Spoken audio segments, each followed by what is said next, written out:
In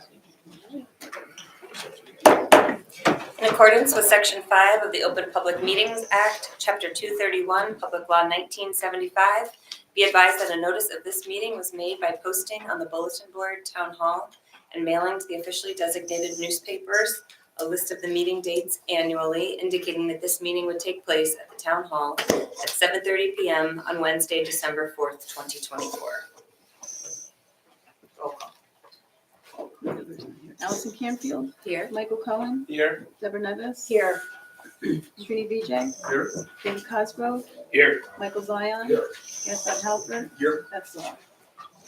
Here. Sorry, I'm hearing a bit of feedback. And I Yeah, we don't were know. having this problem Monday. Oh, now I'm hearing all the feedback. You got it. Is it? We have it. We don't have the source of it? Do not. Okay. We just kept moving things around until it went away. Okay, That's Nobody move anything. thank you. Everybody move. If we're good, then we'll continue. Okay. I guess we had meeting minutes on the prior draft of the agenda, but we were not going to review them tonight. I have no minutes. Okay, great. Then we're moving to the first order of business, which is Ordinance 2692-24. That's a proposed ordinance amending and supplementing the development regulations and zoning ordinance. And this is with regard to the yard setbacks. We are in receipt of both the draft ordinance and our planner's comments. And Graham, if I could invite you as our board planner to share any sort of re-summarize or restate the items in your memo, that would be helpful. Madam Chair, for me, while Brad is getting Right. that, I'm sorry, Brad. Graham, excuse me. We also did distribute to the board a resolution, as is our normal course. This is not a public hearing. This is a master plan consistency review.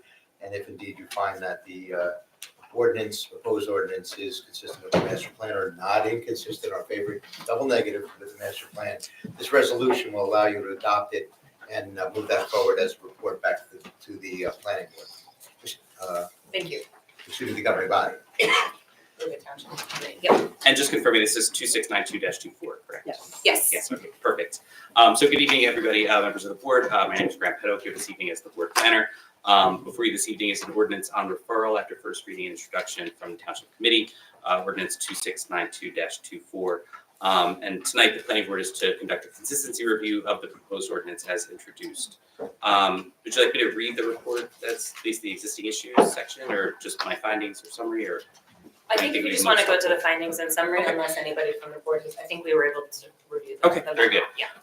So with respect to the summary, just high level, the ordinance before you this evening for consistency review will modify the front yard setback requirements in the residential zone districts to either be the average established setback or 40 feet in the R3, R4, R5, and R6 zones. In the R7 zone, the average established setback were 24 feet, and in the R8 zone, 20 feet for attached dwellings, 15 feet or 30 feet for apartment developments as well.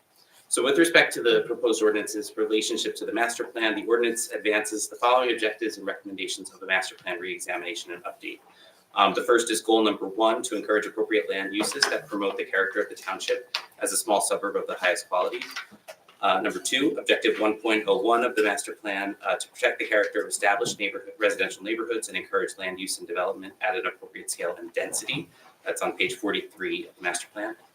To promote clear, user-friendly, and transparent application review and public hearing processes for development proposals and applications so as to ensure an effective and well-publicized mechanism for residents to report quality of life issues and code violations. That's on page M1. Number 4, evaluate as necessary the effectiveness of existing land use regulations to ensure that new residential development and additions to existing homes are compatible with the prevailing neighborhood context, specifically reviewing the R6 zone to ensure that new construction is not exceedingly bulky in relation to the existing neighborhood character. That's also on page M1. And finally, number 5, to monitor recent teardown activities and new construction in single-family districts to determine whether additional zoning modifications are necessary to protect neighborhood character, page M1 as well. So the ordinance, as everyone may be aware, previously we had amended the front yard setback regulations, and in consultation with the zoning officer and the zoning board of adjustment, we needed to tweak this and establish the average front yard, the average language a little bit clearer and also provide a default numeric value for better enforcement and review of applications. Great, thank you. Did anybody have any questions from the memo? Go ahead, Amy. I have 2 questions. Yes. The 40-foot is defaulted to only if there's no established average, correct? Correct. And my other question is, since there's no maximum any longer, I just want to clarify that the wording is front setbacks shall be based on the average. So if the average comes out to be 50, do they have the option of building at 60 or 70? Do you know what I'm saying? Yes. Yeah, Okay. it's just the average established. That would be defining the minimum. The minimum, Mhm. perfect, got it. Okay, that was my question. Great. Eileen, would you make any recommendations that be clarified further in the language In the of language. the ordinance? Like use that Um, word minimum? Or I'm pretty clear on it. I Okay. just wanted to make sure that I understood was the following intent? it Okay, the way it was meant to be. great, thank you. Does anybody want to make a motion on, the motion would be to find this ordinance not inconsistent with the master plan. And to adopt the resolution memorializing same. Thank you. I'll make a motion. Thank you. Do we have a second? Srini. I want to just call for the record that Corey Biller is present now, but will not have you vote on this ordinance. Allison Canfield, Yes. Michael Cohen, Yes. Deborah Nevis, Yes. Srini Vijay, Yes. David Cosgrove, Yes. Michael Zion, Yes. Yes. Gaston Halbert. Yes. That's all. Yes. Thank you. So we'll pass along with memo as outlined by council to find ordinance 2692-24 not inconsistent with the master plan, and we'll return to the township committee governing body. Thank you. With appreciation for that, we'll resume application 24003. This is the matter carried from our November 13th meeting, carried from prior meetings. Preliminary and final site plan approval for the Kai Center for Living Judaism.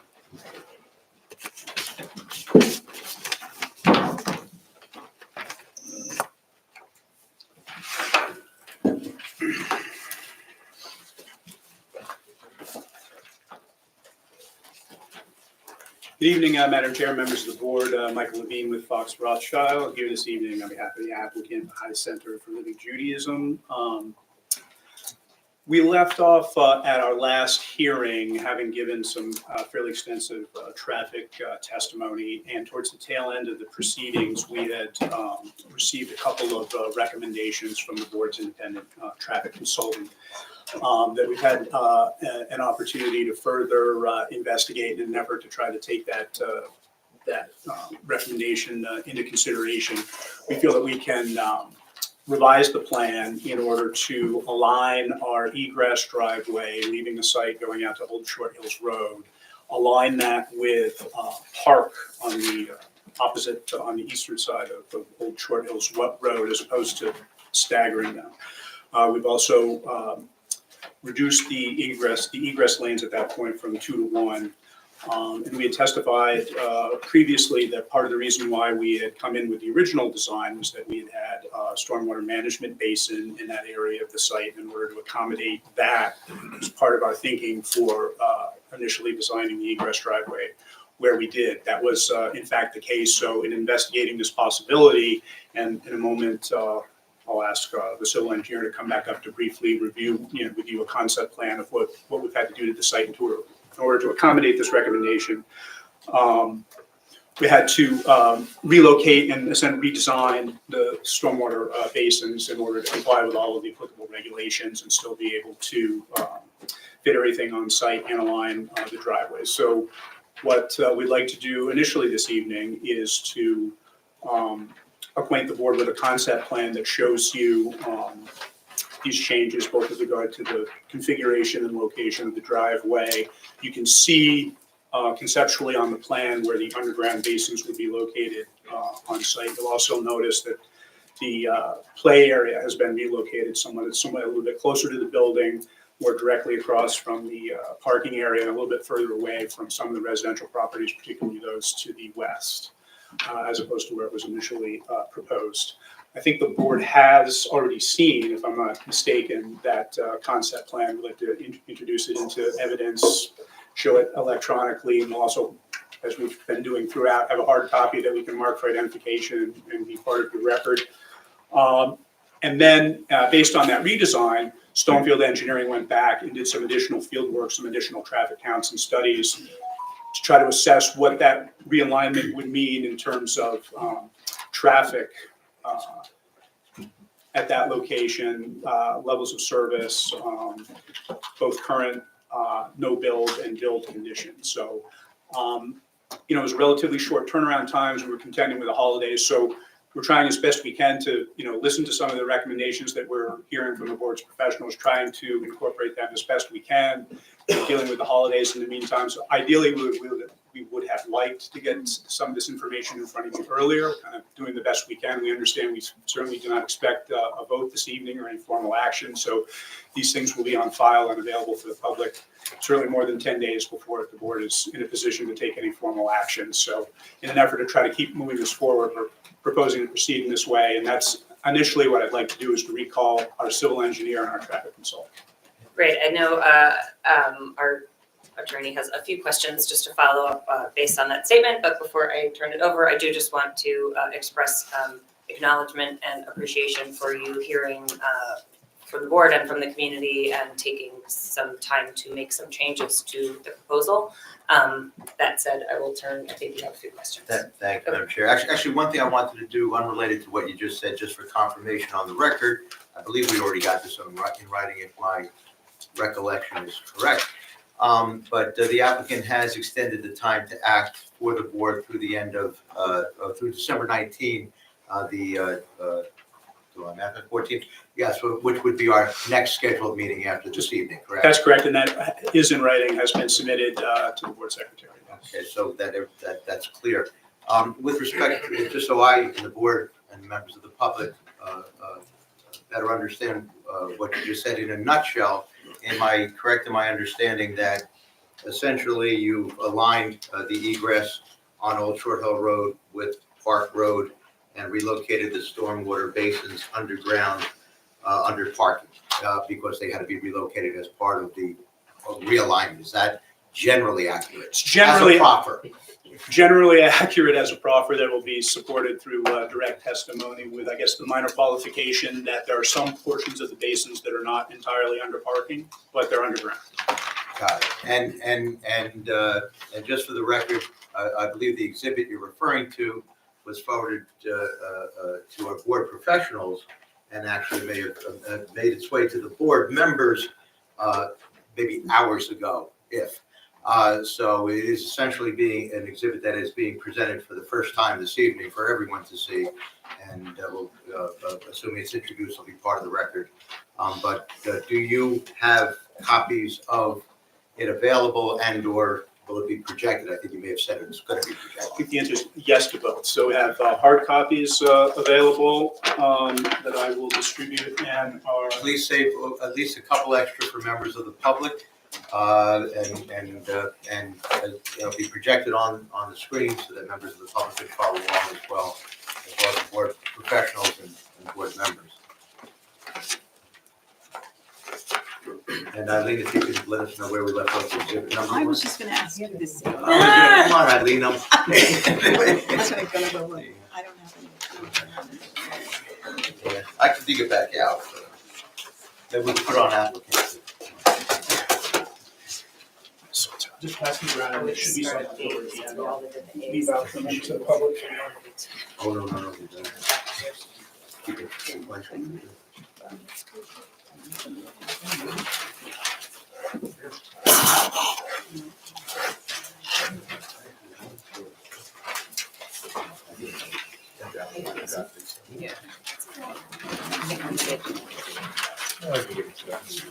Graham, like, you know, where, I don't have any of the minutes here, so I don't have. We don't have them. I think it's A5. A5 was the last one, or it's the next A5 one? was the last one. Is that- A4 was the last one. A5 should be. A5 next. I think that's correct. Okay, we seem to have consensus on A5. A5 will be the next one.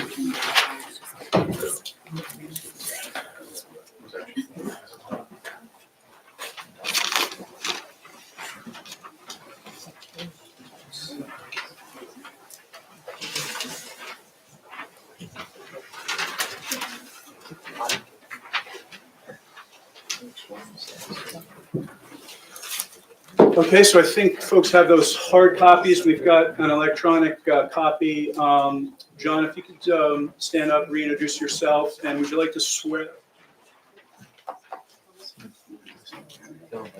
Would you like to swear in Mr. Ferrante again, or just remind him that he remains under oath? You've just been reminded that you remain under oath. Is your license still in good standing as a civil engineer in the state of New Jersey? Yes. First, I'm clear whether the board continues to accept you as an expert in the field. Continue you as we continue the application. Thank you. Thank you. Welcome back. Thank you very much. John, so can you just confirm for us that the electronic version that you have up on the smart board is the same version that was printed out in hard copy and has been circulated? Correct. Yes. Could you just approach the screen, or if you have a hard copy in your hand, whatever's easier for you, just if you could identify that by title and preparation date so we can get that mark for identification? Yes, we've titled the drawing Exhibit D1, which is the site plan that we had been reviewing the last several meetings with the changes that we made to the driveway to Parsonage Hill Road. And from the last meeting, there was a strong suggestion and preferences to try to realign our exit driveway to be directly in line with Park Road to simplify that. And we were able to do that. We and still have an application with no variances. We still meeting the parking requirement as well as the impervious coverage. And sir, for the record, that's Exhibit A5 that you're referring to? Correct. And do you have a last revised date or update date on that? Yes, it's I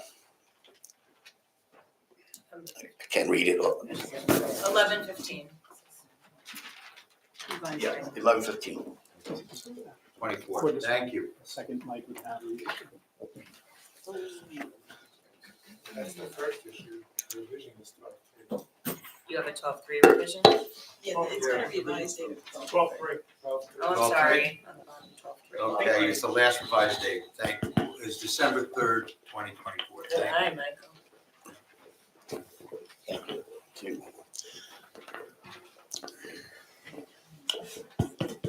And John, I think I had mentioned earlier that originally that egress drive on the Old Short Hills Road was 2-lane, and that's been revised to be a single lane, is that right?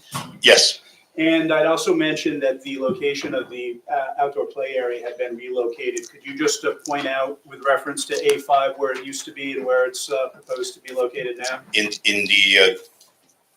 the exhibit I showed last hearing, we had located the playground area at this location at the edge of obviously the parking lot, the upper parking lot has changed somewhat, but it was in this general location. What is that, kind of the southwest portion of the site? Correct, southwest, or could you say 7 o'clock on the drawing. And where you indicate where it is now? And now it's actually, since the basin that we had, the stormwater basin, we had the bio basin and the stormwater management basin at this location created more room so that we could now locate the playground directly opposite the doorway from the basement where all the classrooms are, straight to the playground, which is much more preferred location. And is it still- If I can ask you to speak more directionally rather than this way, that way, here, there, because it's not going to reflect on the record. Thank you. I will take care of that. So the playground now is directly south of the building. And is the proposed area of that still the same? Excuse me? The square footage? Yes, 900 square feet. And does that essentially summarize the changes that are reflected on that A5 concept plan? The other changes is we modified the drop-off area slightly, as indicated, directly south of the entrance, so that we were indicating as the preferred entrance to the classrooms. However, as we also was testified the last hearing, that because of the requirement for parking, drop-off, and so forth, the main access to the classrooms is through the front to the upper lot, and with additional parking if needed down at the lower lot, which is south of the building. Now, Andrew, with the benefit of this revised concept plan, have you had an opportunity to analyze what effect this would have on your previous testimony with regard to traffic impacts, particularly on Park and Old Short Hills Road? Yes, we have. Before we get too far, if you could just also identify yourself again for the record, and we'll remind you that you remain under oath. Of course, for the board, Andrew Vicio, traffic engineer for the applicant. I acknowledge that I remain under oath. Okay, and your license as a traffic engineer in the state of New Jersey remains in good standing? Yes, it is. So Andrew, with the benefit of this redesign, what additional analysis did you do from a traffic standpoint to evaluate its effect on traffic circulation in and around the site? Certainly. So after the last hearing, our office coordinated the collection of intersection turning movement counts at the intersection of Old Short Hills Road and Park Road to quantify the number of vehicles traveling in and out of Park Road. And I'm sorry to interrupt.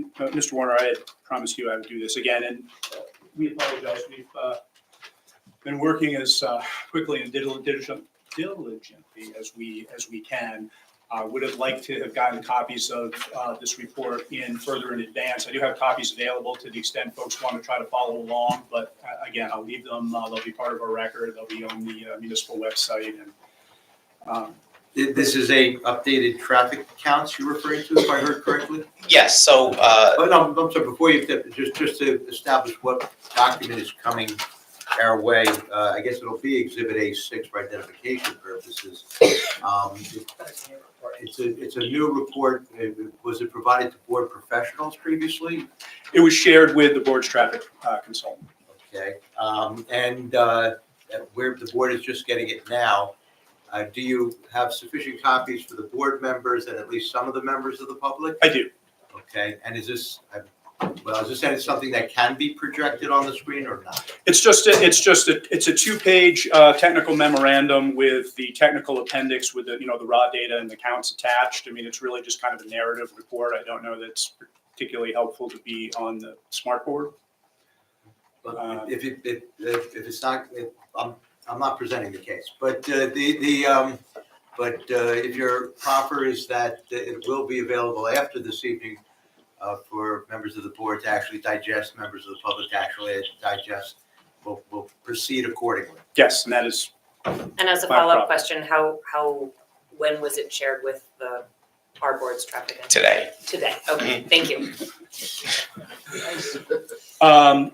So this, You would agree, Counselor, that due process would require that not only the board members, but the members of the public have a full and fair opportunity to review the document and ask questions with regard to saying they may not be getting that opportunity this evening, correct? that's correct. Thank you. Thank you. The document we're referring to is prepared by Stonefield Engineering. It's titled Technical Memorandum, dated December 4th, 2024. It's a two-page memo with an appendix attached. I'd like to mark it for identification as applicant's A6 with today's date. Thank you.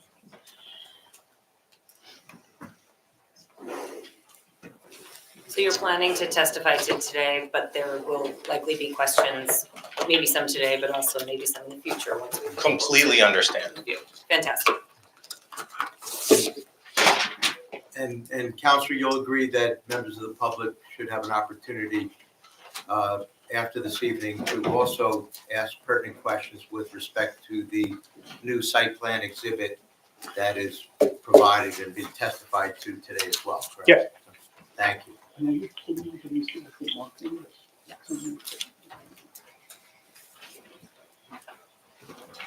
All right, Andrew, I'm sorry for the interruption. Please continue. No, absolutely.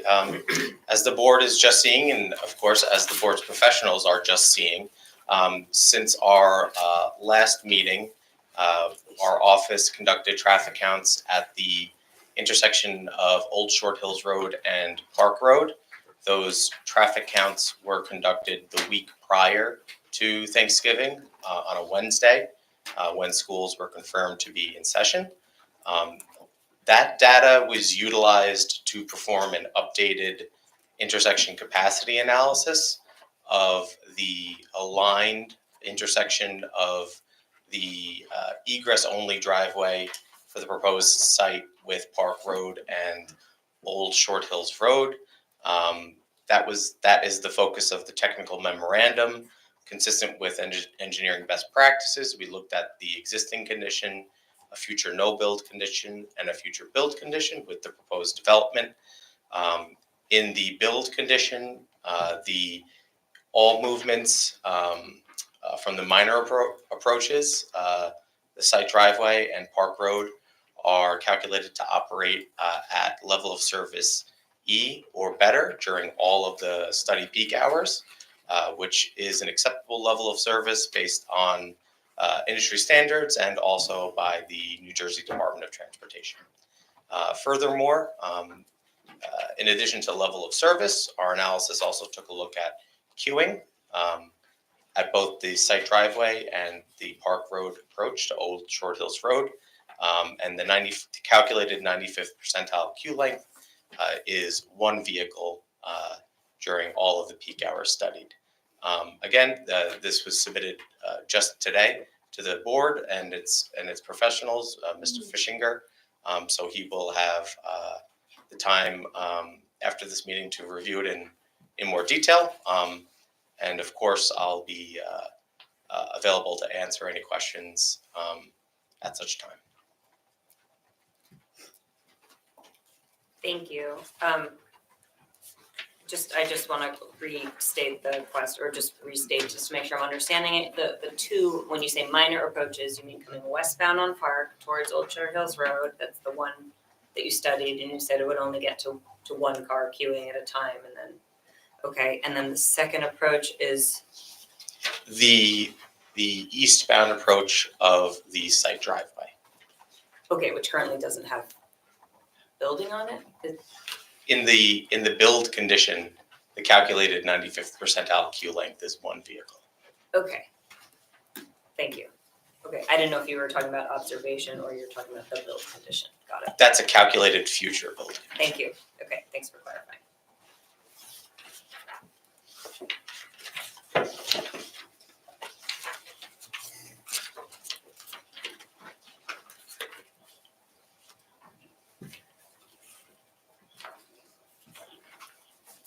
And did you provide a level of service existing on that westbound Yes, approach?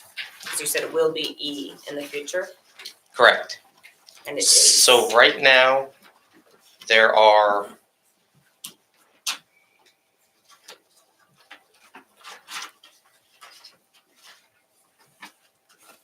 $19 vehicles exiting Park Road in the weekday morning period, 10 in the weekday midday, 15 in the evening, and the level of service results. Wait, what page are you reading from? Just read. That was the A11, which is the 2024 existing traffic volumes.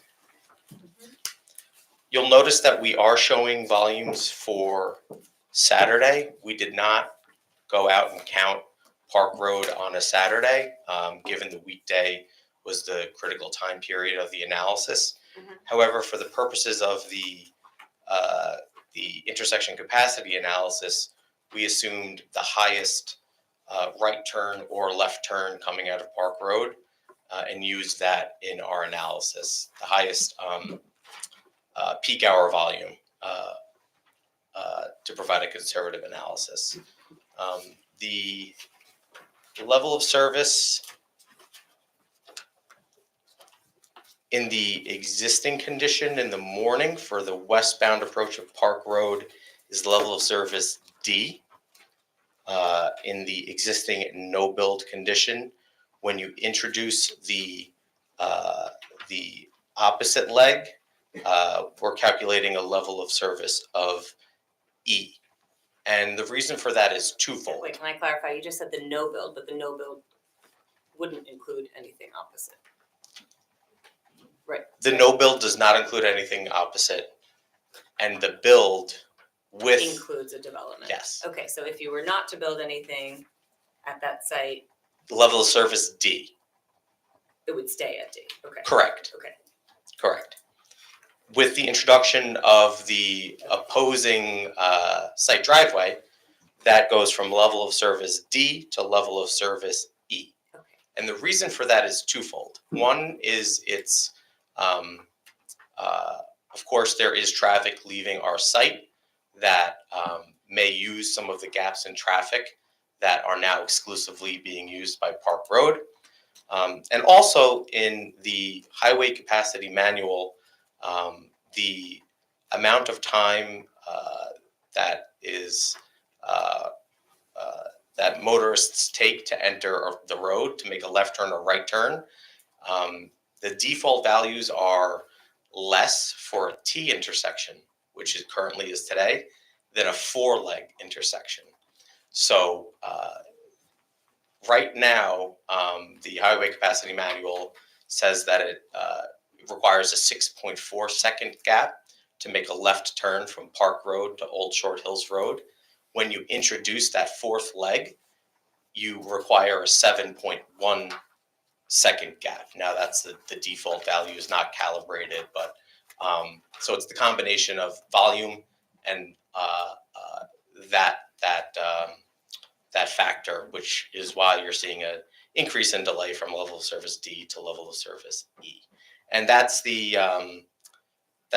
critical peak hour. In the midday peak hour, it's level of service C in the no build condition, and it is still level of service C in the build condition. In the evening peak hour, Park Road is level of service D in the no build condition, and again E in the build condition. And again, Saturday, these are hypothetical conservative values, but assuming the trips entering and exiting Park Road are the highest that we saw during a weekday on a Saturday midday, that is still maintained level of service C in the build condition and level of service C in the no build condition. And the eastbound approach of the site driveway is calculated to operate at level of service E in the weekday morning period, C in the weekday midday period, C in the Friday evening peak period, and again, C in the Saturday midday peak period. Thanks. And I just want to state out loud, just to make sure, because not everybody has this report in front of them. You know, you're using the term C, D, and E, I guess. Right. You list all of them here on this table on the A3. Is that the table I should be looking at? That is correct. It's table A1. It should be in the bottom right of the page marked as A4 of the appendix. I think A3. A3 has a level of service. That's what I'm asking. I'm asking about what the definitions of what the level of Oh, I service are. apologize. I gave you the page of the Yeah, results. the results. So I just wanted to state out loud for the folks who may not have it in front of them, or if you would mind reading, can you define the delay ranges for what C, D, and E mean for the person who's using the roadway? Thank you. Certainly. So it's different for a signalized intersection and an unsignalized intersection. Yes. We're talking about an unsignalized intersection right now. Level of service C ranges between 15 and 25 seconds. Level of service D ranges from 25 to 35 seconds. And level of service E ranges from 35 to 50 seconds. Right, so that's how long one would wait typically at the intersection to be able to make their turn. On average, during the hours that we studied, correct. Thanks.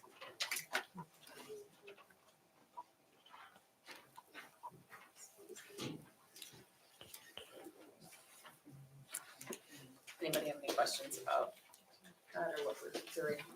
I know we're just seeing it for the first time, so, yeah. Barbara. I don't know if this is the way to ask, the way to ask the question or if this makes sense, but, and I don't know if you do like statistical significance in your analyses, but if you're going from, a difference between 31.6 seconds and 44.1 seconds, is that considered statistically significant? Like, is that does that make sense, the question? I understand the question. Yeah. It entirely depends on the jurisdiction. To my knowledge, the township does not have definitions for what constitutes significant as far as level of service and delay. So I wouldn't be able to make that qualify it in that manner. Okay, what about for a jurisdiction that did have that kind of detail? The county, for example. Yeah, The county doesn't, the New Jersey Department of Transportation does. I have not performed those calculations. okay. Would it be possible to somehow get that to us? Sure. Okay, I mean, I think we should be analyzing the requirements and the regulations that are promulgated by the agencies that actually do have jurisdictions over this, not the ones that don't. So I don't know that that would be a productive piece of the New information. Jersey Department of Transportation doesn't have jurisdiction in Millburn? Not over the county roads, no. Not over the, but the request was made, which was answered in the affirmative by the traffic expert that it can be provided. The weight of such evidence can be determined by the board to the extent. I understand the argument if it's a municipal jurisdiction, or excuse me, county jurisdiction, it's not state jurisdiction. But that doesn't mean that it may not have some relevance to the board, and it obviously can be produced by the applicant's traffic engineer because he affirmatively agreed to provide it. So I think it's a reasonable request by the board member, and it could have some relevance, particularly since there's an absence of what is statistically significant. So I guess my objection to that will just stand for the record. I would maintain that any statistical analysis of a requirement of an agency that does not have jurisdiction over the local roadways would not be relevant or helpful to the board's analysis. So I would Thanks. Could contend could I request- it could be relevant and it could have some value for comparative purposes. But I'm sorry. Thank you. No, could I request that we maybe hold that question and ask that of our traffic engineer and perhaps if our traffic consultant recommends that we follow up on that, Yeah. let's do so. Okay. Gaston. Question for clarification, and maybe you clarified this already, and I just didn't catch it. In the report, it states that as counter traffic volumes were conservatively balanced with previous collected traffic volumes at the intersection. How did it compare, and could you explain that again, how they were balanced? What we counted was lower for every peak hour during the morning in each direction, northbound and southbound, than what we counted earlier this year, with the exception of northbound in the evening. So where what we counted most recently was lower, we added volumes such that Old Short Hills Road was still the higher of what we saw earlier in the year. Thank you. Other questions? Just quickly, did I miss the dates of when that was done? It was The 20th? Wednesday, November 20th.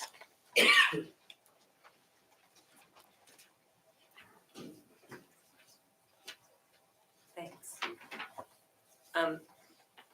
If there are no further questions from the board, then maybe we could ask Mr. Fishinger to weigh in on that question or any other initial observations, understanding you had it for a couple hours in front of you. I'll come up. Imagine you had dinner during some of those hours.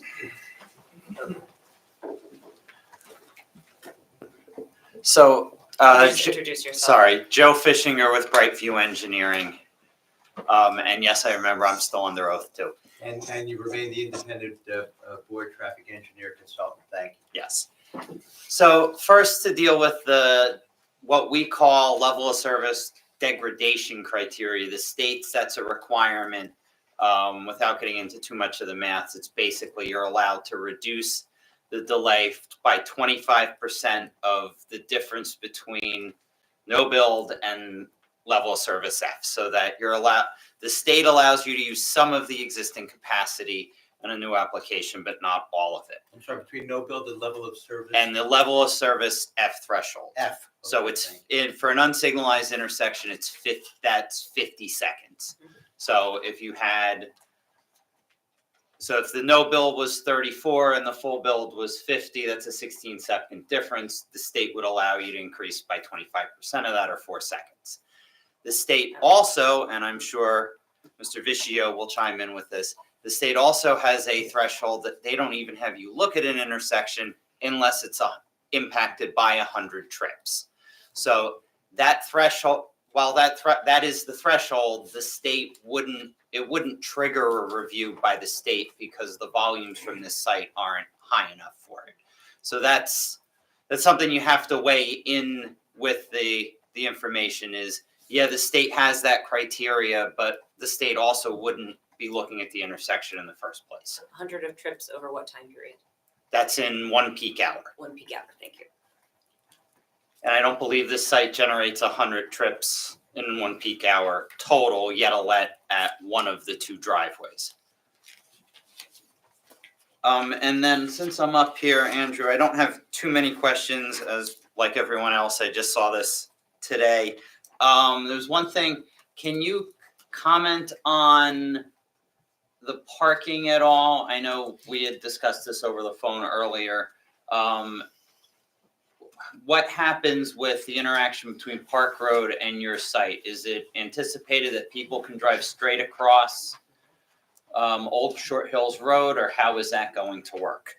What we've illustrated on this exhibit D1 is striping, which can be supplemented with signage indicating that motorists must make a left or right turn out of the site to travel northbound or southbound on Old Short Hills Road, rather than through onto Park Road. Perhaps someone's visiting the site for the first time, they're unfamiliar. Park Road does not provide an outlet, so to guide motorists, we are proposing both striping and signage so that people leaving our site do not enter Park Road. And were there any other changes to on-site circulation? And you can call the site engineer back up if you need to, but I assume you can handle it. Can you just touch briefly on any of the circulation changes? Am I correct that it looks like now all of the parking can, regardless of where you park on site, can you still access Parsonage Hill Road?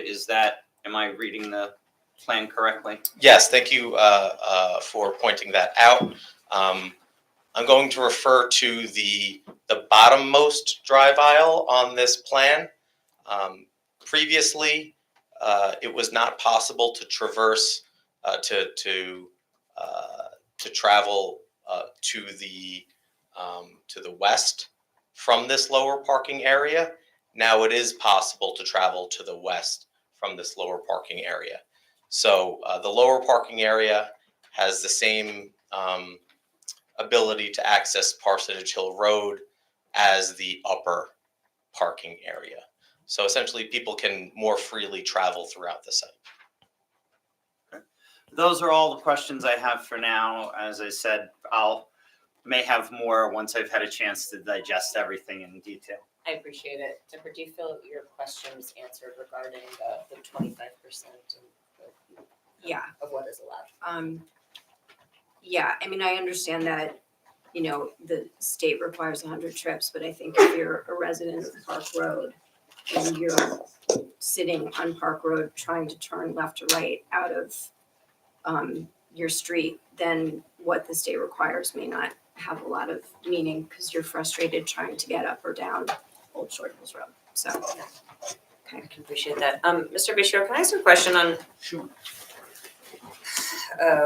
Oh no, Mr. Vecchio, sorry, sorry, I didn't say wasn't that sure very which one you- clearly. No, I apologize. I On, was thinking guessing myself. sorry, A13, which is figure 4, which is talking about the generated traffic volumes, right? And we just heard when he said if it's not generating 100 trips, it's not. And I understand that because the testimony was that there'd be up to 50 students at the daycare. when we talk about peak hour, which is, I think, if I'm reading this correctly from the legend, that's the number that's not parenthetical, right? The AM peak hour. Correct. So I would total 8, 8, 13, and 3 to understand kind of the direction that people might be exiting from the site, Correct. which is 32. Mhm. So 50 students would only generate 32 exits during the peak hour is the proposed. Well, no, because there's also the number of vehicles that are exiting onto Parsonage Hill Road. I did count both, all 4. Oh, I'm sorry. I thought you were counting So, all of the You're the saying only traffic. 16 would exit onto Old Short Hills and another 16 onto Parsonage, if I'm counting that correctly. Correct. So that's 32 total, but for 50 students. I know you had talked about sort of assuming some would carpool, but I thought it was 40. I'm just trying to remember your testimony from the last. Sure. Let me pull up Because I the. would assume they would all be during that peak hour. That would be when student drop off is. So the trip generation that we used in the traffic impact study for this particular component of the development has 32 exiting trips in the morning. Now compare that to what the Institute of Transportation Engineers trip generation manual says for a 50-student daycare center is 20. So our traffic impact study used the 32 value. Okay, thank you.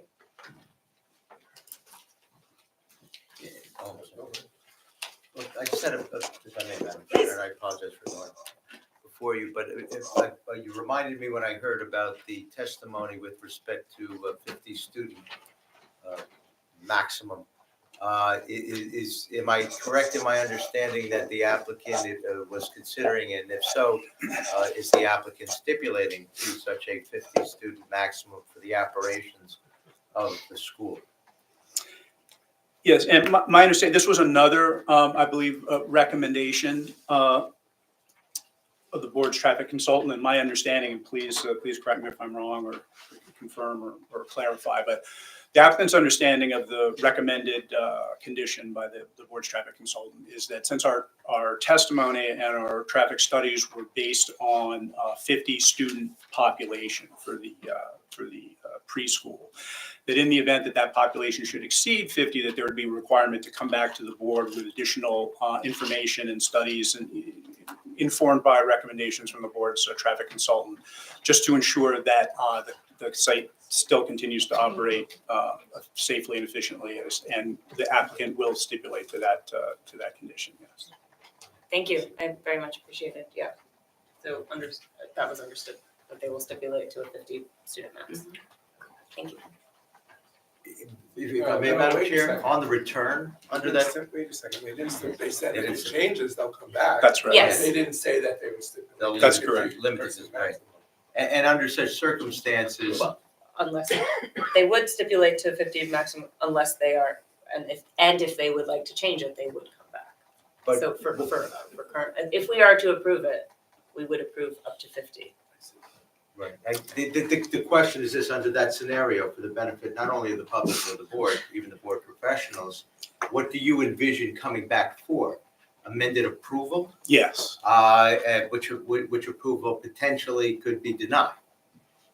Yeah. Well, the application for the amended approval, not the underlying approval of what we have. But yes. Understood. No, understood. Okay. Understood. I just, hopefully that clarifies the scope and parameter of what the return to the board would involve Yes. and might result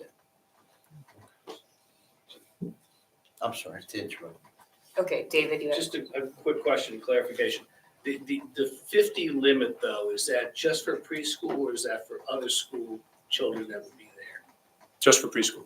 Okay, so Mainly because of the scheduling of the anticipated school programs. I mean, you'll hear from the rabbi that Hebrew school, is on site. It's not during the weekday peak hours that form the basis of our testimony having to do with the 50 students and the preschool.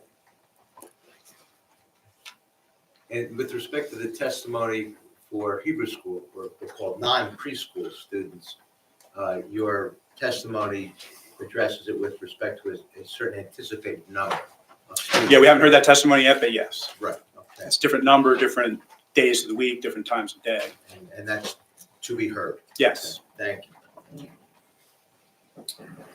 Quick question. One more. Now that there is bidirectional circulation here on the lower parking lot, would it be safer to eliminate the left-hand turn onto Old Shore Hills Road and just have any left-handed turns going on to Parsonage Hill?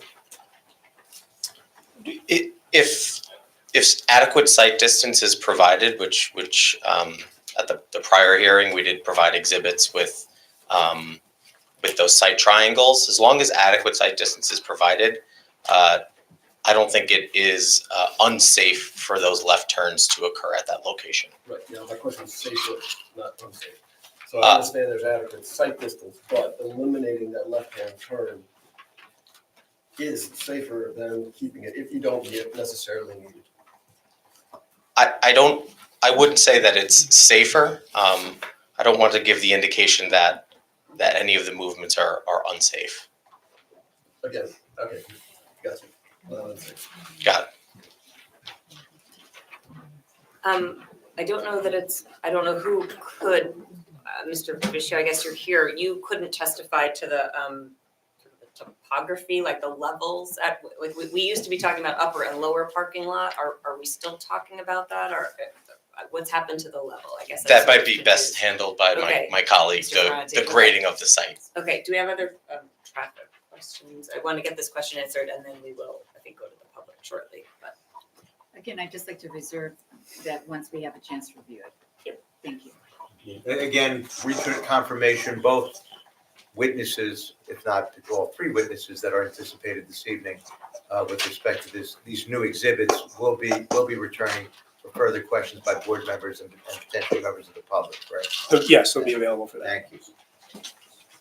So, Mr. Ferrante, just, do you understand the question, or do you want me to read? Yes. Okay.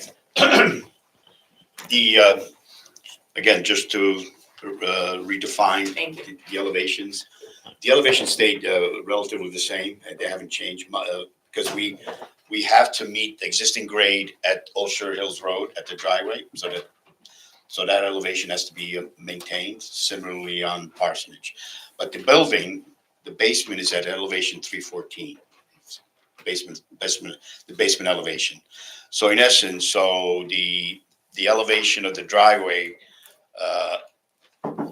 has to be roughly in the same elevation, so to have a relatively flat access to the basement, and we were able to maintain that. And the grades from Old Shore Hill Roads to that spot, which intersects from the south side of the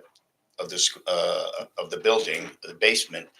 The grade on that drive will be in the range of 4 to 5% max. When we enter the parking area, that'll be reduced down to about 2%, and then from there, as we travel further up, the grade on the upper lot obviously we have to match the existing the first floor of the main house of worship there, which is a 324. Let me check that. Yeah, it's 325.3. So we've checked. So all the grades in the upper lot are standard parking lot grades. None of them are greater than about 4%. And so this area right here, which I'm pointing to south, the parking stalls south of the building, never fails, right? We also this grade is also at roughly 4%, and we're sloping the upper lot southward so that all the grades work. So we're able to accommodate the difference in elevation from the first floor 325.3 to 314 with the grades of the driveways. So my understanding is that essentially the lower half of the lot to the west is actually on a grade, like a parking deck or garage or something where Yes, sort of so whole- the upper lot will Yeah, it's flat. just again, just to reiterate, the site slopes from Parsonage Hill down to directly south. So the high point of the site is on Parsonage Hill. So the driveway and the parking lot will be graded downward to accommodate the slope of the site. Okay, thank you. And that was taken into account into the stormwater management calculations. And the fact that it's not a flat lot, that it's. Right, exactly. So as far as stormwater management, what we're showing, just to clarify that, if you recall, all the stormwater management was handled on the south side of the property, as on to the south side of the property. So now, to accommodate the realignment of the driveway, we've had to, and we're speaking to our client, the rabbi, to change from a surface impoundment to an underground impoundment. So we split the stormwater management into two areas. The main one being on the upper and underground system underneath the parking, and then that allows us to reduce the size of the stormwater management for the lower lot. And we have two locations that we will investigate, and also, but as we spoke to the board engineer to make to present this exhibit, that the stormwater management will have to be totally redesigned to an underground system from what we had presented earlier. But we haven't done those calculations. We wanted to see how the board reacts to this change, and then we'll go forward and make those revisions if we get a positive nod from the board. So two systems. Then we have the upper. Let's call it the upper lot system, an underground system. The lower lot is also an underground system, and also, as required by the state of New Jersey, we have to have green infrastructure, and we're planning on doing that, even though it's not shown, with bioswales along the west side of the upper lot to handle the requirement for the removal of the suspended solids from the parking lot. In the lower lot, once we redesign it, we may have room for an additional green infrastructure, or we may have to go to a structured, filtered system to handle that. Thank you, I appreciate that. Any questions from the board? Does this change the number of trees that are gonna be removed? Yes, it's a good question. By going underground, and we will obviously the other limitation that we have an existing catch basin on Old Short Hills Road that has an existing invert that we have to tie into. So these underground system, unfortunately, we do not have the ability to make them deeper, thus creating a buffer area to do a lot of planting of trees. But the fact that now they're underground gives us the opportunity to put more landscaping on the surface, and we will provide the revised landscaping drawing for that. Okay, great, thank you. So we have some things to come. Correct. Okay, thanks. Just want to offer to any of our board professionals who I know, our engineers is just seeing this pretty freshly, as well as our planner. But if you had any questions, I just wanted to offer you the opportunity to. Not Not right yet. now. Okay. Not right now, but No I problem. will probably when we see the details on the stormwater management system. So, Thank you, Mark. because this will be different than what was presented the first time. Correct.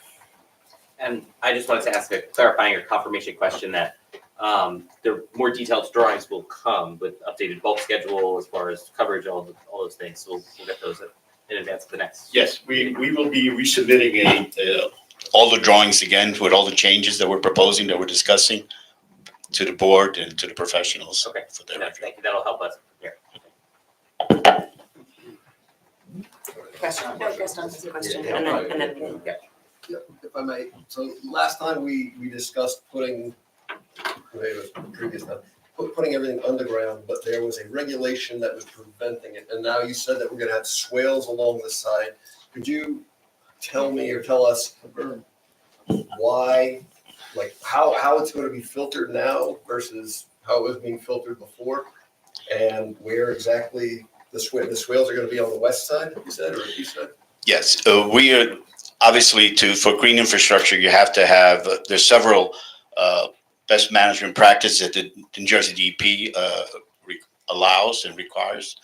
And for this configuration, we will slope the grade and create a grass swale that will, which it's in DEP acknowledge that grass swales will get 80% removal of suspended solid, which is the maximum that's required by the regulation. So the grass swale will give us that. Can you And just we- explain we- what a swale is? Excuse me? What is a swale? Okay. A swale is a surface depression that channels the water so that the stormwater from the parking lot will travel on the surface to grass swales, and the grass will clean up the stormwater.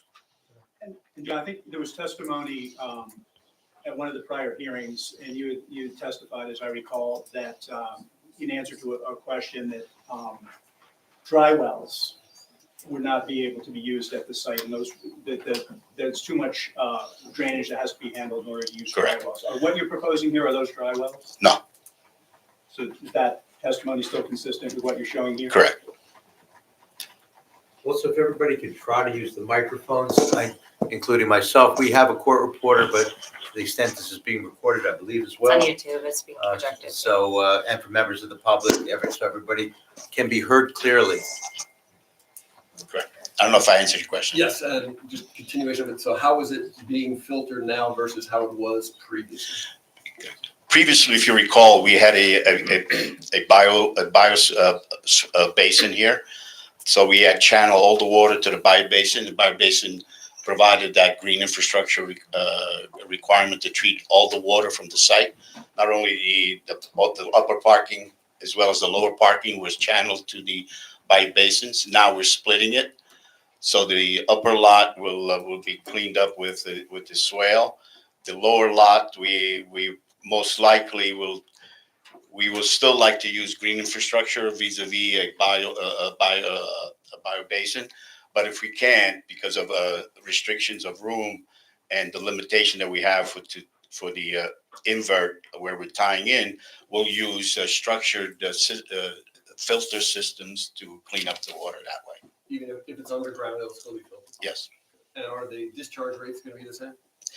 Yes, I mean, the discharge rate, we still have to handle all the stormwater on the site, as I discussed previously, for the 2, 10, and 100-year storm. All of that will still be done, and we have to manage all that water and all the reduction so that none of the post-development stormwater will be greater than the pre-development stormwater for the different storms. Okay, and I guess, last question, sorry. Will the parking lot will be an open parking lot then instead of a curb parking lot? Yes. Okay, thank you. Great, thank you. Mr. Fisher, thank you for waiting. John, this will be relatively quick, and I just wanted to bring this up now before you redo all your stormwater calcs. I'd hate to make you redo it again. Just on the far western side of the site, there's an island that sticks out roughly in the middle of the site. Can that be pushed up so it's opposite the walkway and the island in the middle? I just would rather have the island opposite the sidewalk than a car backing out of it. Absolutely, yes. I know you just described it with words. Can you just point? Yeah, to it? I think what Mr. Fissinger is discussing, this island, there's a requirement in the ordinance that every certain amount of spaces need to be Thank you. interrupted by a planted island, and that's what we're showing here. But Thank you. I think we can move it to this location so that it's opposite the.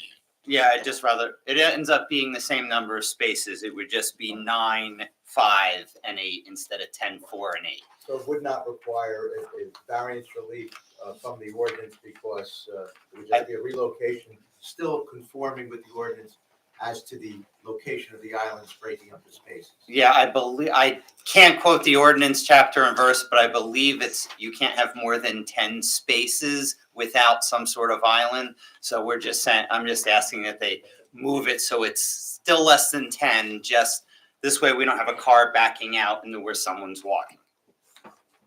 Thank you. That was it. Thank you. Madam Chair, I just would like to ask our professional engineer is that now we're closer to the easement with this drainage now. So I'm sorry, closer to, the easement, the stream. oh, So okay. I just want to make note, public, that we'll be looking at that part too. Is that correct? Yes, we'll definitely be looking at that because I don't think that they want to direct the drainage into that stream. They want to, if I'm understanding it correctly, as before, the original stormwater management plan directed any overflow went toward the old Short Hills Road site Right. and away from that stream. They had two distinct areas that they had divided the drainage into on the site. And they wanted to make sure that if I'm correct, John, is that, Yes. okay. We were not proposing to drain any of the And stormwater management. nothing would be drained to that existing drainage channel. So, Thank you. okay. We can, you can put the mic back up on the stand. Thank you. Any, yeah, yes. The parking lot that goes into the residential buffer, does that It- require? Just ask it so everybody Oh, can, I'm yeah, sorry. no, it's okay. I just want to make sure we're all on The the same southern meeting. part of the driveway to the left of the playground does enter the residential buffer. And I'm asking council if any other waivers or something else needs to be applied for if this. I assume boundary is once exceeded. Graham is in receipt of the plan, he'll That was the point identify. of my question, was to get that bulk schedule, so we have dimensions and can Okay. evaluate exactly the condition that you're asking about. Thank you. There's at least a potential for a deviation request, although that might be something that. I When think it's once we have it, we'll have to, modified, yeah, we'll it looks have- like there are certainly some potential changes in the number of EV stations and whatnot. So I think once we have the plan revised with all the table, then we can digest that at the Yeah, right time. and we will issue an updated report. Thank you. And one other thing, the recycle and garbage changed from Mhm. where it was originally. Is this little spot in the corner here, or is there can we have clarification on where the new garbage and recycle? If we can get you a microphone. Thank you. Yes, we were also able to relocate the waste storage area to this location, which is, if you recall, there was a lot of discussions where previously we had it in the lower lot opposite the driveway, which made it a little bit awkward for the waste trucks. But in this location, I'm sorry, this location being. the upper lot on the south side, on the southwest side of the lot, and is where we've relocated the waste storage area, which facilitates now for any waste trucks coming in for either front loading or rear loading the waste at that location. Thank you. Thank you. Any further questions from the board? Okay, at this time, understanding that there will be, based on what we just heard, we're going to be receiving more information. We'll be sharing it with the public and offering at the next meeting opportunity for the public to ask questions. We also will offer an opportunity now for members of the public to ask questions based on the testimony heard tonight. So if you do have questions on what you just heard and would like to ask any or raise any so they can consider them in submitting these plans, I would invite you to come forward. You would just say your name and address and then ask your questions of only Mr. Vishio or Mr. Ferranti at this time, or potentially Mr. Fishinger, I guess, if you had any questions about his testimony.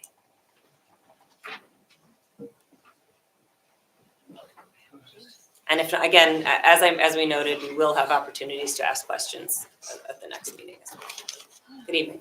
Good evening. Evan Frankel, 6 Park Road, the Park Road Park Circle Homeowners Association. Sellout, nice job. I do want to state for the record that Park Road Park Circle, although not indicated on the map, is a closed loop cul-de-sac, which makes Old Short Hills Road our only exit for all times of the day. Is it time for questions? Yeah, I'm just stating that, which impacts my, one at a time, and there are rules. Okay. And we want to make sure your testimony counts. Okay, Okay, so, which I'm Sure. sure you wanted to count as well. absolutely. So please, first, you're going to have some questions of one or both of the witnesses? Yeah. Okay, based on their new testimony. Correct. Is that correct? Okay. Now, the statement you just made, I don't believe you've been sworn yet. There is a public comment period, but to the extent it's relevant to a question, one or more question that you're about to ask, out of an abundance of caution, Sure. if you will raise your right hand. Do you swear to God or affirm that the testimony you just provided and any further testimony you may provide in the context of asking your questions, which will be limited testimony, is the truth, the whole truth, and nothing but the truth? Yes. Thank you. Please proceed. Okay. Considering that Park Road and Park Circle's only exit is onto Old Short Hills Road, I have a question for Mr. Vishio. And this is in response to the fact that we've agreed to, in some extent, the cap of the preschool students at 50, which does not take into account the Hebrew school students, the staff, guests that may come throughout the day. Has that been taken into consideration in this traffic study and in any way, shape, or form?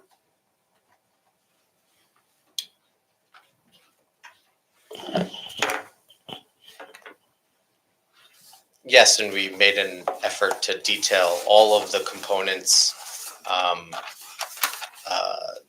that comprise the house of worship and all the facets of the different the offerings in developing our trip generation projections. Yeah, I did have a very brief moment to review the study. It does not indicate anything other than preschool student travel. So how were other schools considered in the study itself? If there are going to be Hebrew schools, which are currently being conducted by the rabbi at his current house, which I assume would be then conducted at this new school. Just to clarify, are you talking about the report that was just introduced this evening? Correct. And the scope of that report? Correct. And we have not heard any testimony yet about details of the Hebrew school. So I urge the board and members of the public not to make assumptions about operations that we haven't testified to. But there'll be assumptions, but the question's still a relevant question. Oh, yeah. So I He think can answer it. I did go over this in my direct testimony at the last hearing, which I'll repeat. Other secondary activities will take place in the building as follows. A Hebrew school would occur once a week on Saturday or Sunday from 10 a.m. to noon. Approximately 50 students might attend this class. Teen events are anticipated to occur twice a month with about 20 participants. That would be Saturday or Sunday afternoons. And adult education would occur once a week on Wednesday evenings from 7:30 p.m. to 9 p.m. The rabbi, my understanding is he'll be testifying. If that information is incorrect, he can certainly correct me on it. But those components wouldn't take place in the morning. Did that include staff totals as well? What I just stated? Yeah. No, I think I stated participants and students. Okay. I didn't know if staff was considered participants. I do have a question for the engineer. In the rebuild of the playground, what does that take into account for the number of children per use? As I testified the last time. Yeah. Then the number of square footage was given to us by the architect, and he'll testify how we arrived at that number. Has it changed? No. It's the same as it was previously? 900, yes.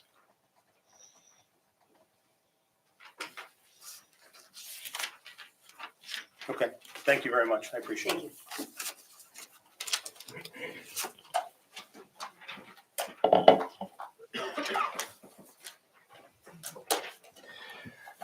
Good evening. Randy Faust, also Park Road, Park Circle. F like Frank, AUST. 25 years. So you mentioned conservative when you did your estimates. Can I just clarify if you're asking of the traffic or the Yeah, site traffic, engineer? sorry. Okay, no, Yeah. that's okay. So you mentioned conservative, and you know when I look at the square footage on the basement floor, you've got about 3,200 square feet. And I was looking at this New Jersey Administration Code, which suggests that you know the minimum square foot for people is about 15 feet. So I did a little bit of quick math and gave you a little bit conservative on my side. And you know if you go 25 square feet, so basically 5 by 5 here, you can easily fit 100 people, kids, in that basement. And so going back to conservative, why would you not do your analysis around something that is conservative and towards the peak as opposed to a number that you were given to that, you know, is kind of soft, I think, in a lot of our opinions.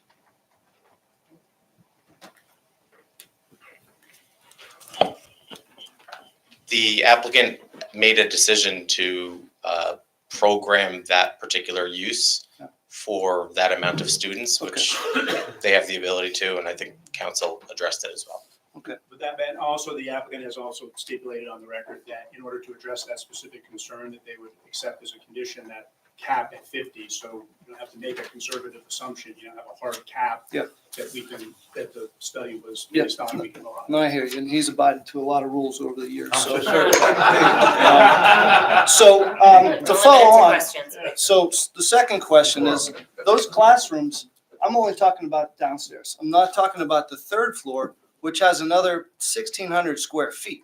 So again, conservative, you know, you got another 60 people that can be there. So my soft math here is about 160 people that could be in a classroom with appropriate space.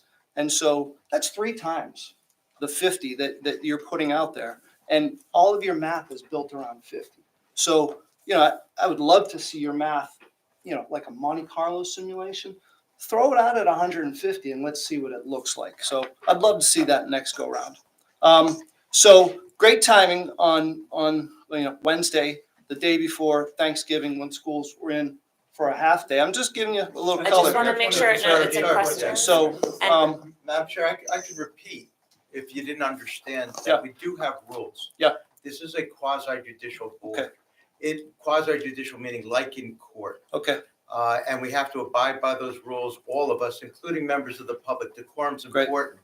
One might assume that it wouldn't help one's cause to not have civility and decorum. Okay. I got one last question. So the camera that you put on Park Road on Wednesday, the 20th, does it calibrate the speed of people coming up and down the hill? Or are you just taking a picture of the number of cars that are coming?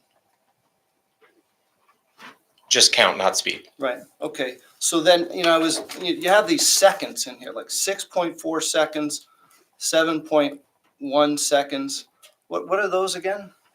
And do they presume that you're following the speed limit with those decision processes? Can you clarify where You the mentioned numbers you're citing? 6.4 sec, I don't know, I haven't seen this report, but I was writing the numbers down, and I was just kind of thinking that, you know, it's really tough for somebody to make a turn out of there. And it didn't seem like I really understood those numbers. So maybe we can come back on that one. So so you're not taking into account the speed with which people are coming down that hill to make these decisions. The speed, Yeah, of cars coming down the hill. it's So it's just number of cars. not involved in Okay. the quantification of cars through the intersection. Okay, so none of your analysis has any component of speed that cars are traveling? That speed is the entire basis of the site distance analysis. Yeah, okay. So it's what, 35 miles an hour, right? Correct. Okay. And were you, like the first time you did this assessment, did you happen to like sit there and watch on Park Road, or was it another unit that was taking pictures of the number of cars? I have been to the site on a number of occasions. I've walked the entire perimeter of the site, and I have personally reviewed video that was used to conduct the traffic counts at Park Road. Okay. I think that's it for me. Thank you. Thank you.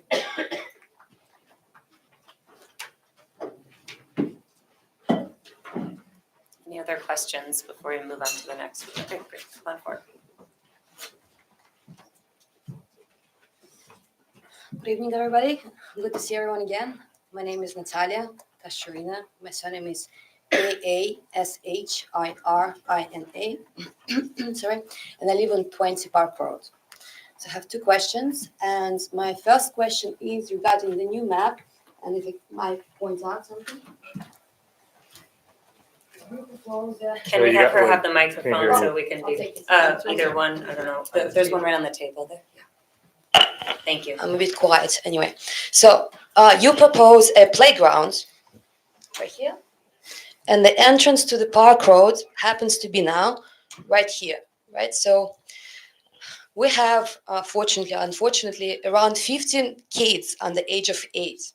Don't you think it will be an invitation for them to run across Short Hills Road onto this playground? I'm just talking about 7-year-olds and how And they you're feel. directing that question to which of the two witnesses? The engineer or I the guess an traffic engineer, engineer? yes. How do you think, did you take a psychic of 8-year-olds or 3-year-olds when you put it right in front of our road? Sorry, not sure what position myself. To answer your question, the answer is no, because obviously we cannot engineer children that are allowed to roam a Park Road, for example. So, but we did place a fence around the playground to protect the children that are playing in the playground. That creates extra 2 questions for me. Is the fence see-through fence? Yes. See-through fence. Okay, so that will still invite, just from the experience, very young children to run to that playground when, they have a second. Will you consider moving that playground to different parts of the site? The answer to that question is yes. So we've No, the answer is no. it's no. Okay. There's- Okay, that's very upsetting. All right, thank you. Well, I was That's gonna say, depending where. I've been sworn in. The answer is no. Wait, who's? Yeah, well- I think the applicant's counsel answered the question on behalf of the applicant, or answered your request about relocating the playground. okay. I guess Please continue your question. yeah, we've heard the answer. Okay, I'll go to the different microphone. Leave this one here. Thank you. Yes. I guess another question is regarding the driveway. Have you applied for the variance moving the driveway?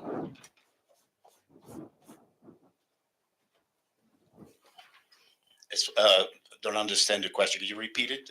Variance? You are planning to move the driveway on your site to align it with Park Road driveway. Have you applied for the variance to do so? There is no variance that we've identified. Well, there was a precedent, I believe this year, on 17th of June at the Hutchison Drive, numbered 92 and 98, where people applied for the variance to move their driveway. So why in this case you don't need a variance?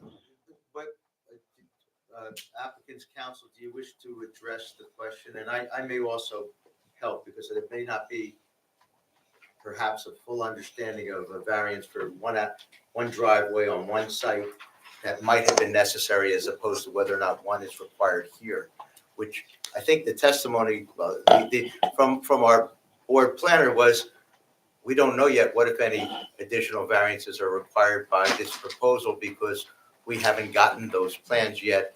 I think they said something along the lines of, this is an exhibit to take the board's temperature to see if it's something they're interested in, and if so, then they were going to fully design it, and then our professionals would be able to determine what, if any, variances are required. In this case, it's very fact-specific, site-specific, and ordinance-specific, whether or not a variance is required. Yeah. So I don't know, maybe that helps. And if they're required, the negative criteria will be taken into account, right? I'm sorry? The negative criteria will be taken in account if they. When there's any variance relief required, certainly the board professionals will advise the board, and ultimately ultimately the board will determine both the positive and negative criteria with respect to any and all relief that's required. Okay, thank you. It's possible that this plan might require other variances. We don't know yet, or may require none, Yeah, but. I'm just asking about the road because Perfect. I can see it in front of me. Understood. Thanks. That's it for me.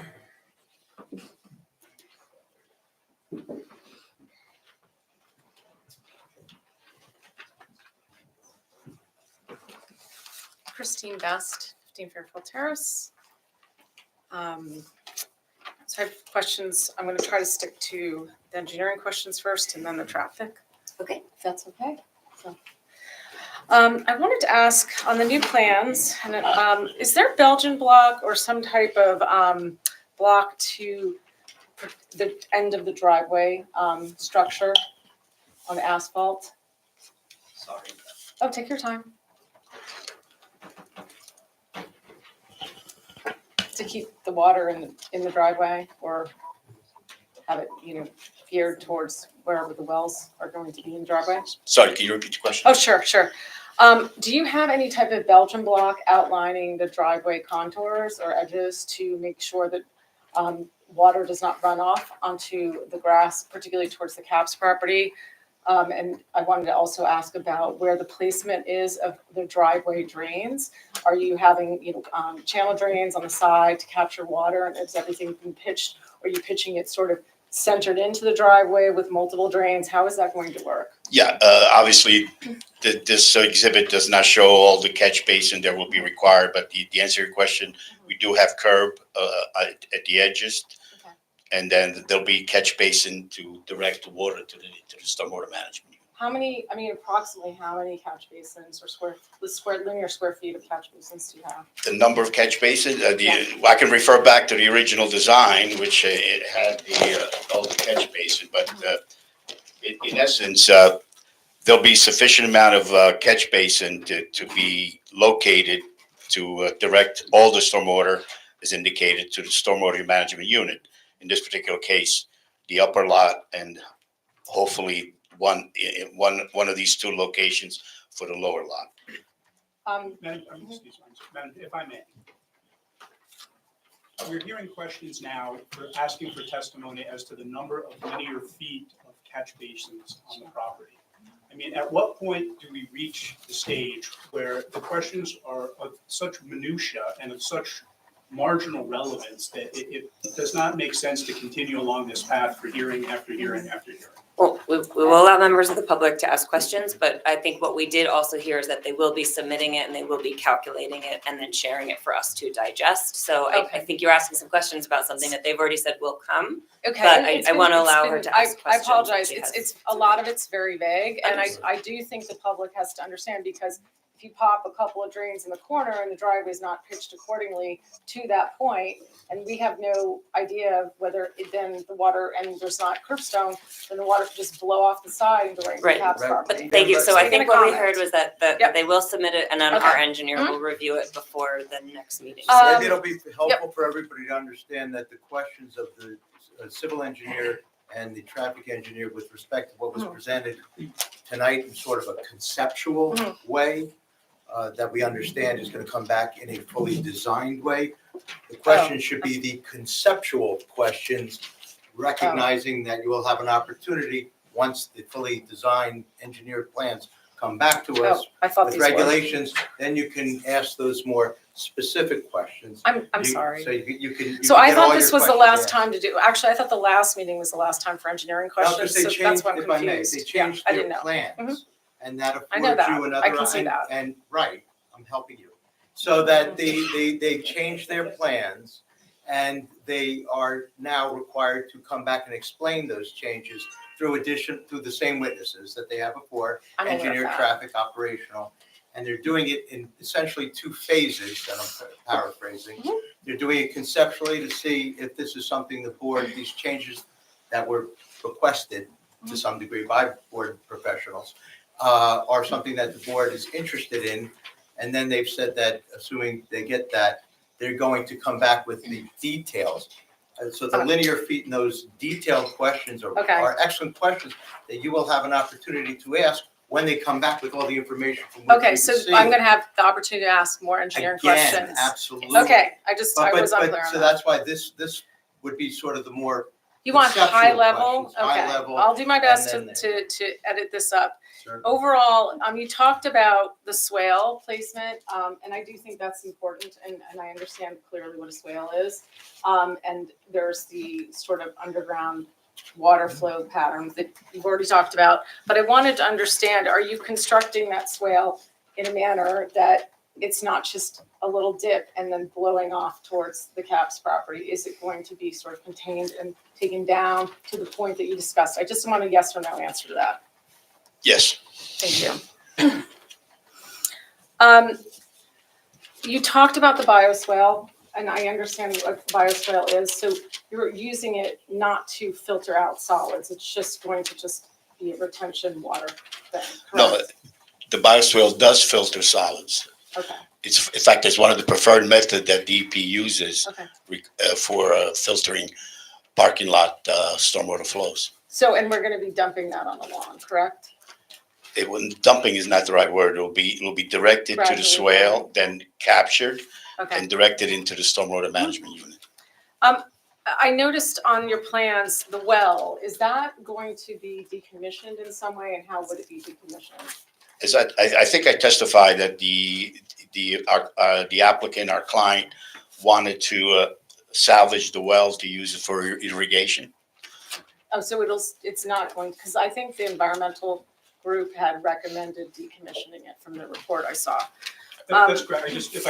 I'll refresh the board's recollection there. That woman is correct. That was a recommendation. The Environmental Commission's report actually had two. One was that the existing well be decommissioned, and Ms. Ferrante is correct. The testimony was that the applicant wants to reserve the opportunity to use that existing well for irrigation, so wasn't willing to stipulate to decommissioning that. But there was a second recommendation that a tank sweep be done because of the former single-family residence there may be an underground oil tank, and there was a recommendation that a sweep be done to confirm that that's not the case, and if there is, to have that removed, and we had agreed that we would agree to that recommendation. Thank you. They were both contained in the Environmental Commission's report. My next question is, I think there was a Barton Ross supplied a report to the township website in regards of our archaeological remains on the site. Is that something that you were made aware of recently, and how are you going to deal with that? I was not made aware of that report. I had a grade question, so I know we haven't met with the architect yet. When I was looking at the drawings, because you have basically a walkout basement and it's graded, it appears, is it 32 feet that you have to the top of the flat roof? I don't know what the township The code height- is, I can't remember. If I may, I'll refer back to our figure Just over one, here. which it Yeah. provided the height of the building, which is compliant. And if you Yeah, I bear, think 32 feet was the maximum building height. yeah, so we're compliant, and that's calculated using the average grade. Yeah, so it is calculated because you do have low points that appear to make it higher. So are you going to just kind of faux build up the grade in those places to make it hit the calculation? Well, the town requires that the height is calculated using the average grade around Okay. the building, which we've I was done. not aware of that. Thank you. The mechanical equipment, is the mechanical equipment all on the rooftop? All the air conditioners I and think the that's a question for generator? our architect. Well, it's an engineering question too. I wasn't sure because it might be put on the land. So that's why I thought maybe he had a reason for putting it up there. It is my understanding they'll be on the roof, otherwise we would have had to locate it on the site plan. Would you guys consider putting it on the ground? So Excuse me? Would you consider putting it on the ground so it looked less industrial? There'll be testimony from the architect as to how that will look, Okay. and there'll be visual representation. Thank you. Okay, so I believe that is all I have for this. So thank you very much. And I just had a couple of traffic questions. There's way less. On the lower driveway exit, that you've aligned now with Park Road, do you foresee, like, if the max occupancy is used, and we're calculating possibly with the number of classrooms, and I know that this is all, more max occupancy at 200 students, for example, we have like 300 congregants. What would happen, like, to the traffic level? Would you need to put in a light so if the timing of Park Road exit, the timing of people coming out of that exit, where it was at max occupancy, have you taken that into consideration that they might end up with having a street light? I haven't performed that hypothetical analysis.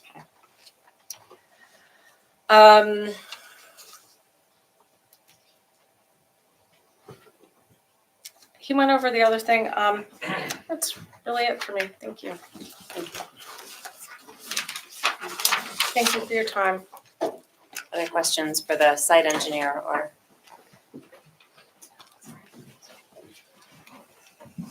Good evening. Good evening. Tim DeGarve, 20 Park Road. So a question about the trees.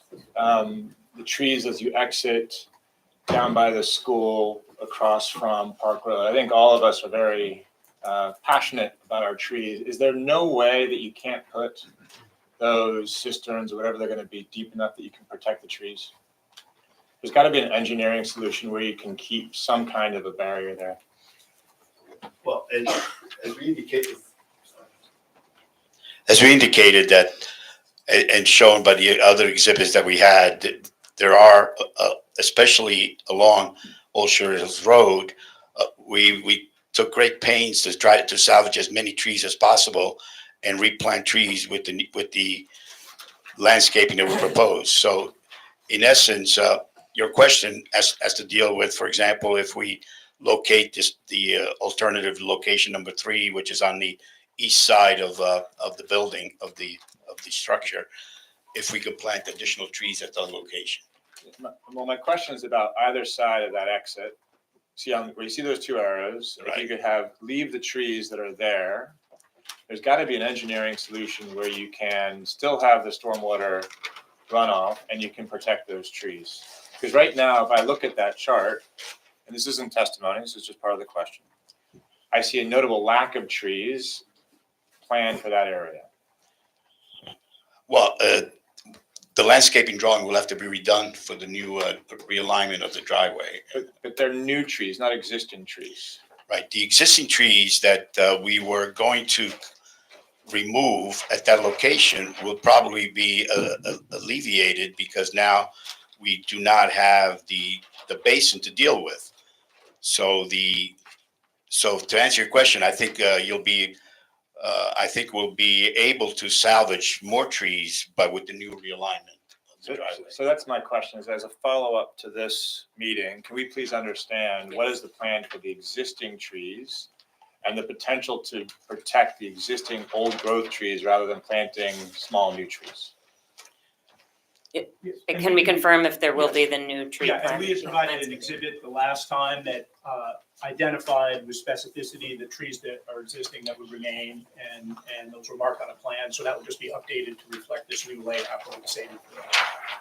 I understand that, and if that does show that you're going to be cutting down a lot of trees because of this plan, is there a way that you can engineer it to protect more of those? Because that will be a significant impact on us. Yeah, I'm referring now to C4, and I'm pointing to the location of directly across Park Avenue. So the new driveways, it will be in this area. Yeah. So there will be some trees that will be, which we had originally slated to be cut because of the basin. Yeah. Now with the driveway, those same trees will still be required to be cut. But we have room on both sides of the driveway now with the new realigned driveway to salvage the existing trees and to plant additional trees there. And the revised landscaping plan will show that. Okay, thank you.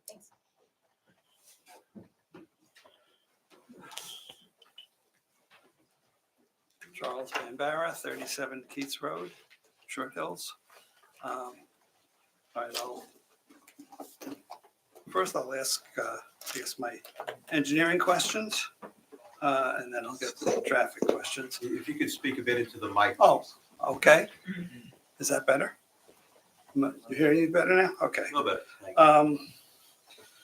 To the engineer, would the detention volume in the underground storage remain the same as you had presented in your calculations? Would it be the same Yes. cubic feet? Okay. And what would be the general construction? I know the drawings will show that, but my concern is vehicular traffic over the underground storage. So what would be the general construction of that? Well, the underground, the actual system that we're planning, first of all, to answer your question, there'll be no one driving over the stormwater the underground systems. The upper lot there will be obviously driving over it, but Yeah, that's what I the system that we're planning is designed for truck So there'd be traffic. concrete pillars and everything else would be. No concrete pillar. It's an underground system that will handle the weight of the traffic above it. Okay, all right, I'll wait to see the plans for that. That'd be fine. So I also understand, since all your calculations, and these are just your stormwater calculations, all your calculations are a matter of record for the application. I might understand you're going to be redoing all of these and all the drawings and submitting. Correct, yes. Okay, all right. There's 58 pages, you're aware there's 58 pages of the stormwater maintenance plan and 303 pages of the stormwater. It's a lot of pages. All right, God bless you. You guys are- There'll be more pages now because we Okay. have two systems. Okay, all right. Regarding the swales, what rainfall amount is the criteria for sizing the swales? The swale, it will be sized for being a green infrastructure to remove suspended solids from the parking lot. Has to be designed for a 2-year storm. For a 2-year storm. So that's approximately 3.8 to 4.2 inches from what I recall. You gotta speak up. From what I recall, that is 3.8. In that currently, range. And the projected is a little over 4.3.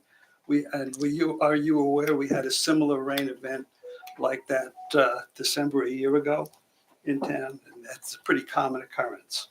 So Is your question, is that correct? is that correct? It sounds correct. I don't memorize the exact number. What would be the velocity in the swale in the case of a 100-year storm? He's an engineer and I'm an engineer. No, it's I understand you're an engineer, I guess. There should be some consideration of the relevance of the question. I'm getting to that. It's a grass swale, okay? And the velocity matters in a grass Let's not swale. argue either one.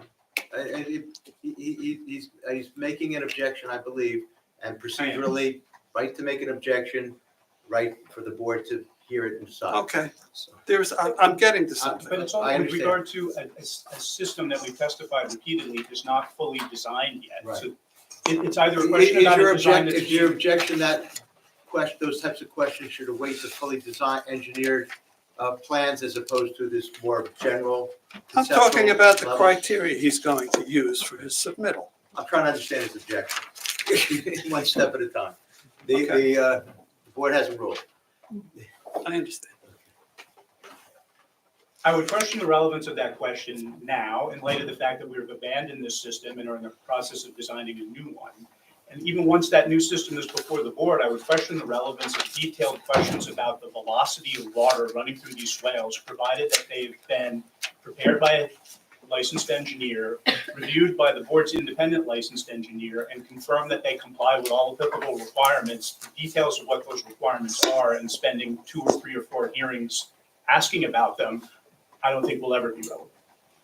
And it's the trajectory on which these proceedings are headed. Understood, thank you. So Mr. Membara, if we could ask you to direct a question, and if there's a question that you're requesting Okay. Be considered All or right. asking if it would be considered, All right. I would So, encourage you to get so that. you understand that at a certain velocity of water, grass is going to become uprooted and rutted and swept away. Right. And There's an easy Does answer the to that. design of this, of a swale to the criteria that you will use take into account anything in those regards? There are strict criteria that the DEP, as well as the Soil Erosion Sediment Control, as far as the velocity in swales. And we have to design and stay under that velocity, otherwise, because All right, to your all right, question. So I'll just have to find the, okay, we'll get to that. Okay, and thank you, sir. Thank you. And for the traffic engineer, and I'm referring to your reply to Brightview Engineering. You issued a reply on November 6th, and that's what I'm referring to. And I'm referring to paragraph 15. And may I kindly ask you, let me pose this as a question, Thank you. to stop using the word only when you're referring to the number of homes on Park Circle, because I live in the Poet section, and the average number of homes on the street in the Poet section is under 20. So I think your terminology under 30 does not, only 30, does not really pay proper respect to the residents of those 30 homes. So can I kindly ask you to remove only from your report when you if you resubmit it? You see my point? No. Okay. Is there a question? No. He asked if you were to If you would resubmit, could kindly you remove remove only. The word only? only, which has connotation to it? Oh, I, Madam Chair, I don't think it's appropriate for the members of the public to dictate the language and vocabulary that applicant's expert can use. In fairness, applicant, All right, they'll present the case the way they present it. okay, If that's he wants fine. to use only instead of not more than, That's fine. so I guess so be it. Okay. In your traffic study, how many hours per week did you figure that the school would be in operation? That was testimony. that was testimony at the last hearing. Okay. I didn't testify to All that this right, evening. all right, and in comparison, how many hours will the worship services comprise? Perhaps the rabbi would know, or you would know? Same answer. Yeah, and I think we will be hearing that testimony. We will be. Yes. Oh, okay, that from the rabbi, that's good, okay. Last question for you, sir. So that I understand, going from a category D to a category E intersection, you gave some time delays that were within those, that those entailed. And my recollection is that going from D to E adds 16 to 30 seconds. Is that for cars exiting Park Circle, or is that for cars? Exiting. So that's exiting, that's not traveling on Old Short Hills Road? No. Okay, thank you. That was the only question I had regarding that. Yes, make a suggestion. I think a lot of confusion, and certainly with myself and maybe other board members, is that we really, at this point, no one can really understand or talk about what's currently here. I understand we're under restraint, that we have to get through everything before, the end of December or at our next meeting. But it seems highly unlikely with the information that we've received, and now trying to translate it to the audience without them ever seeing that this is, again, just repetitive, because we can't even ask appropriate questions. Thank you. Thank you. All right, did you want to offer an answer? or- I'm happy to do so. Sure. If I may, and counsel for the applicant can weigh in, there are extensions of time provided, which is a usual thing. There's relatively short timeframes for boards to hear applications, times to act, 95 days, 120 days, well, different for different types of applications. Boards ultimately are given the reasonable time that they need for the entire process to afford due process to all involved. It's a general legal principle, paraphrasing. The The applicant is giving extensions of time to act, and is choosing to do so in one or two meeting periods. That doesn't mean that the applicant will not continue to give extensions of time to act. So I think it would be premature for someone to assume that the entire proceeding has to be done by December 7th, 19th, 17th, whatever, 2 weeks from 18th, or something like that. That is not necessarily the case. It's only currently that we have an extension through that date. Right. As we've had extensions before, not as far as that date. So that's one thing. Another is ultimately, the board will do what it can to ensure that due process is provided by the application. And I would assume the applicant would not prematurely try to deny that from occurring and try to force the board to make a decision within a certain timeframe that is not a reasonable timeframe. So in the event that were to occur, the board would take the appropriate action. But the short of it is, we're going to do everything we can as a board to make sure that due process prevails and a fair hearing occurs, whatever the outcome, and the board will be reasonable in trying to marshal the case forward appropriately within the principles of due process. And again, I would expect the applicant would be correspondingly reasonable and continue to provide the appropriate extensions of time to act. And I would just add, to address the first question, yes, we were just presented with a new traffic report and a new draft site plan, which, as we know, is still to be revised, which we haven't yet seen in front of us. So yes, we will need the opportunity to review it, to have our professionals review it and to discuss it. And I think the applicant's pretty much told us we're going to get that. Okay, I'm just saying, for the lack of the Understood. confusion and the we're asking the same questions over again because the plans have changed. Yep. And the audience, because the plans have changed, I'm having a hard time catching up. So, and I've seen more than the public. And this happens all the time. Plans change over the course of proceedings. Correct. And to some extent, it may have been in response to our board professionals' requests. So they're trying to gauge whether they should go to the fully engineered plans, as I understand their representations, and the board will indicate whether they want them to do that. So that's why the questions at this stage are commensurate with the fact that we have concept plans, not detailed plans. Interesting. Applicants' counsel, was that a generally accurate representation of what's occurring? Yes, I'd say generally accurate, yes, but it goes to the nature of a couple of my objections recently, which is, yes, there are due process considerations for all involved, certainly the applicant as well. And we get into the time to act and granting of extensions and what have you. And yes, I think the applicant has tried to listen and take input from the board's professionals, the board itself, sometimes members of the public, and as you said, as is commonly done, modify its plans in order to try to accommodate those concerns and make it a better plan for all involved. But by the same token, part of the applicant's due process interest is having a reasonably speedy resolution of its application and decision as to its development proposal.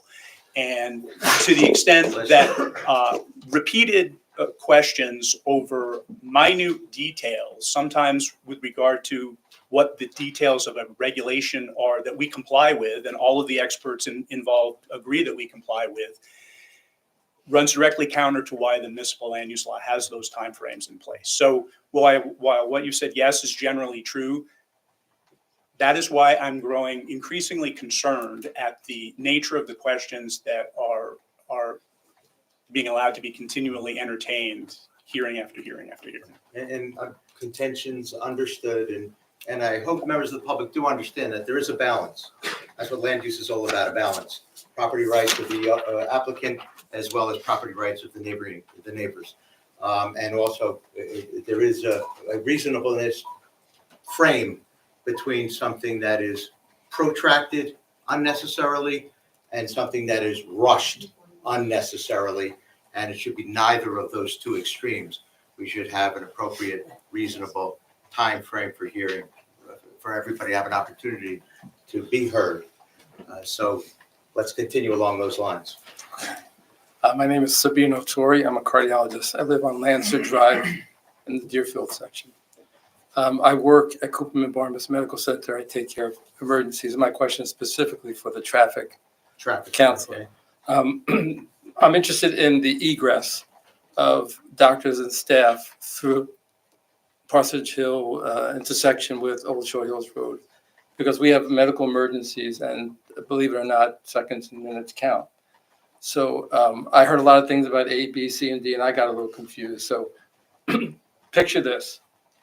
School is in session, or a religious service is in session, and people are driving to and from the site. It's a weekend or an evening, and the staff has to actually drive to the hospital because they're not there on those hours. It's off-peak hours. They're home. So someone's coming up. My nurse is coming up through Union, where she lives, up Old Short Hills Roads, and reaches that intersection during a peak time of activity. What was your estimated delay? Because I lived in town for 25 years, and I know. Sir, it needs to be the question. You're asking him a specific estimated time? Of What was the estimate delay of traveling delay? north Do- on if- Old if Short Hills Road? In session. Yeah. What's the estimate? What was the estimate? I provided extensive testimony about the intersection of Old Short Hills Road and Parsonage Hill Road, Mhm. the last hearing. What's your best guess? I did not testify to that intersection today. Nothing that we've done with the plan changes our results from my previous So testimony. you don't remember what you said, or I'm not sure what you said. What was the estimate? What's the delay? For what specific hour? It could be, emergencies happen at all hours. Let's say. We studied when is four. school- When is school in session? We studied 4. We studied 4 hours for one intersection School- and 2 let's say- driveways. Right, let's say school's in session 8:00 in the morning. And I'm trying to get up, my nurse is trying to get up from Union to Cooperman Barnabas Medical Center. What is she likely to hit when she gets to that intersection? Is it going to be a 4-second delay, a 30-second delay, a 2-minute delay?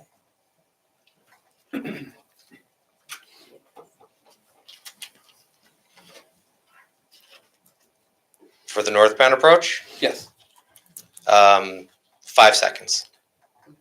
okay.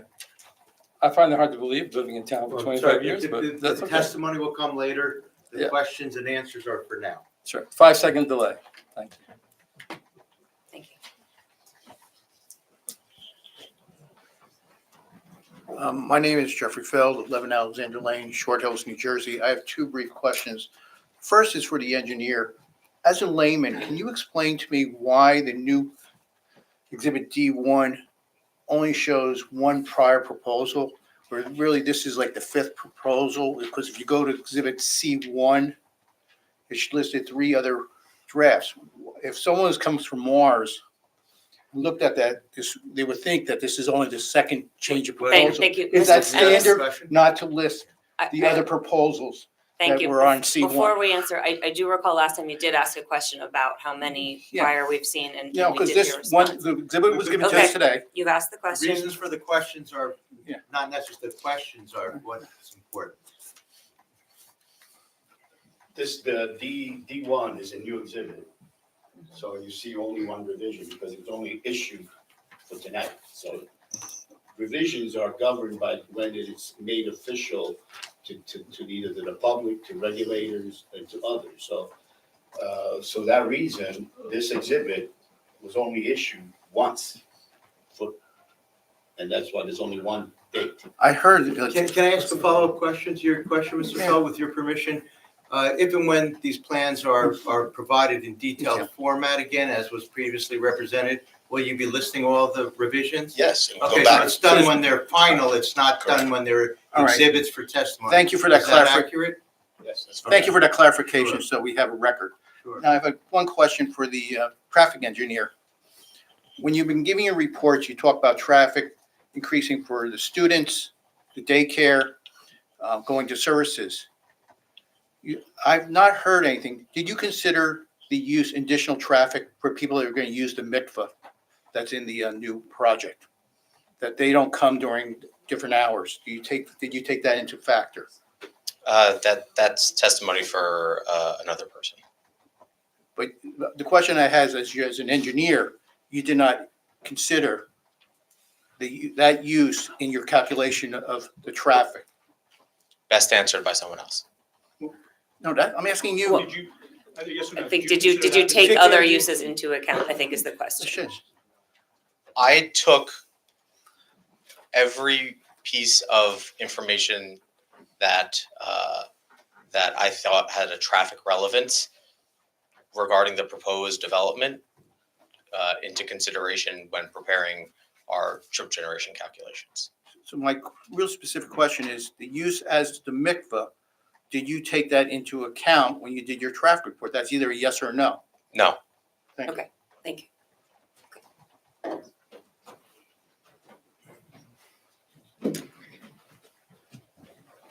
Jean Pasternak, 342 Hobart Avenue. Just a follow-up question from Dr. Torre. If during, this is for the traffic engineer, I'm sorry, during a holiday service, when people are entering or leaving the service, what would happen with the emergency vehicles traveling north to Cooperman Barnabas? We didn't study that. Thank you.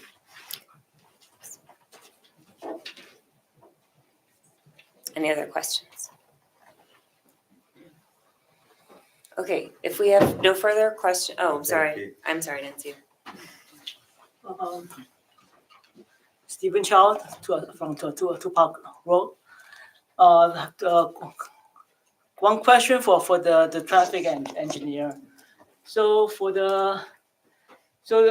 what we said, the change of exit to facing that Park Road. So suppose like there's car making a left turn and right turn. Will that cause an additional delay? No. No, my point is that Sir. Again, I'm sorry, I know it's hard because there's a difference between questions and comments.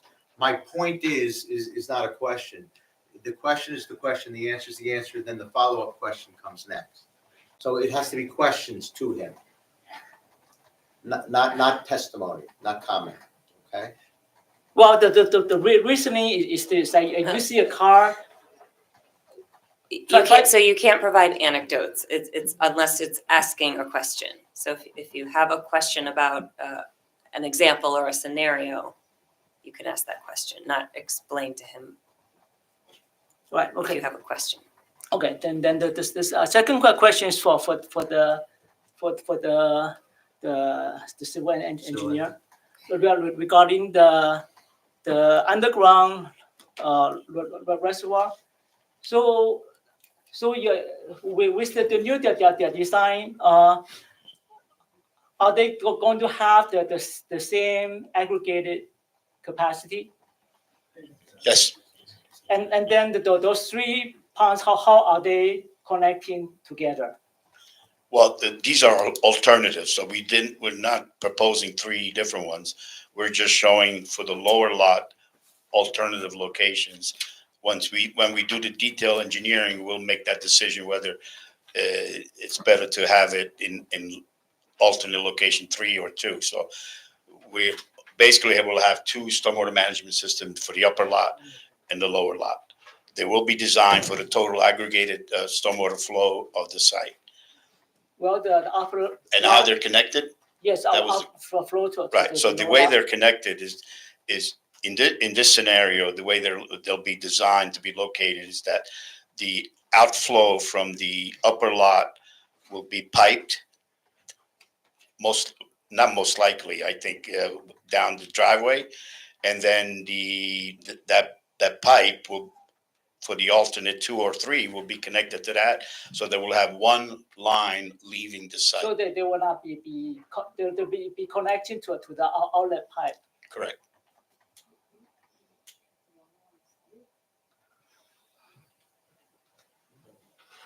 Right, okay, thank you. Thank you. If I could just ask one question, Madam Chair? Yeah. I got this exhibit D1 just before the hearing. Mine doesn't have a lower lot alternate 2 and 3. It has a lower lot, alternate 2 and 1. I guess I got a different one. I don't know how that. Okay. Never mind, apparently it's alternate 2 and 3. Mine, And okay. there's some different, yeah, then they were renumbered. Is it Yeah. possible they were both renumbered on the same date, the lot? It could have been, because we had 2 or 3 versions.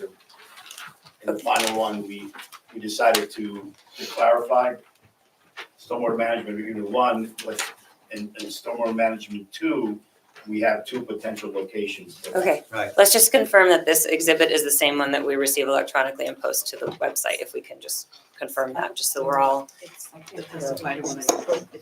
not right now? Okay. Yeah, we got somebody different. So we have a different version which numbers them differently, so the testimony is I'm not confusing, sure how but that would have been transmitted. We didn't transmit it. So. I transmitted what was sent to Martha. Oh, okay. Maybe there was maybe we got an earlier version, this is a subsequent version. But just so we're all working with the same version, Counselor, if you could just make sure the board members, the board professionals get this version that's being testified to as soon as practical. The handout, The handout. yeah, the handout. Okay. Okay, thank you. Yes. That one actually. So the previous design had the biofiltration basin. And I believe on normal occasions, except for 10-year, 2-year, whatever, big storms, everything was being infiltrated, correct? In that basement? no, it was being retained, because this site, we did soil borings, and the soil does not allow, it's not recommended to be infiltrated because the soil has a severe modeling across down the test pit, as well as we saw water infiltration into the test pit. So for that reason, we normally would have recommended infiltration because it reduces the size of the stormwater management system. But because of the soil testing that we did down at this lower end, we were not recommending infiltration for the site. So what was happening, or what is happening before we put the parking lot and buildings in? That all the water is just running off? No, all the water was being collected and brought to the green infrastructure the bio swale. No, I'm saying pre-build. Pre-build? Pre-build. Pre-build, all that water, if you can picture, from the Parsonage Hill Road, if you look at all the topography, goes directly south. Very little water from the site that falls on the site will shed on Short Hills Road, and a small amount goes towards the southwest. But does any go into the ground, or it all sheets off? It sheets off. All of it sheets off? There is obviously some infiltration, but most of it is because of the slope that we're dealing with. The tendency is to also flow off the site, but the grass and the vegetation does slow it down and allow some water infiltration, yes. But predominantly vector for the site is sheet flow off the site. Okay, and so now we're going to, from a little bit of infiltration to zero infiltration for the areas that are going to be impermeable. Okay, and there's no type of infiltration system on any of the management things? Well, obviously, the answer to your question is before, there was clearly there was some infiltration because of the vegetation of the site. But the soils are still the soil that are on the site, and the soils are restricted to infiltration because of the nature of the soil. So for this site, there was not as much infiltration that one would expect based on the soil testing that we did. Now, we can also do additional testing on the upper lot. Hopefully the soil is different, but based on the soils surveys that we looked at, the soil are generally the same, similar throughout the site. But we are capturing all the stormwater and retaining it and releasing it as required by the DEP. Okay. All right. Thanks. Okay. I believe at this point, we're now finished with questions for Mr. Ferranti and Mr. Vishio. Can I ask one more question, I promise, just to the traffic expert. We're One not question. allowing folks to come back up and ask second rounds of questions. So I would ask that you hold it for the next time. That's fine. It's just, No problem. That's fine. It becomes a slippery slope. I apologize. No pun intended. Before we continue, I would like to request a 5-minute recess. I heard some folks prefer a bio break before we move on, unless council, you had something to wrap.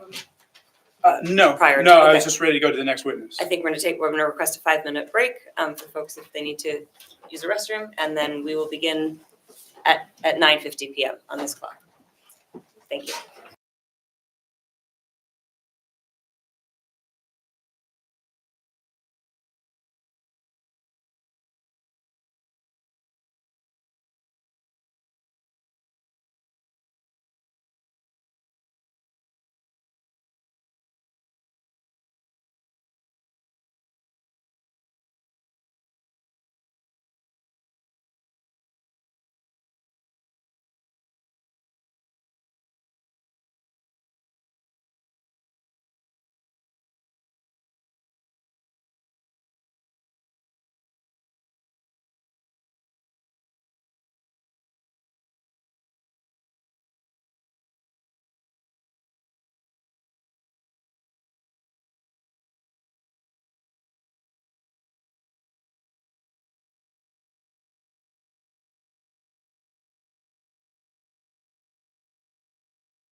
Okay.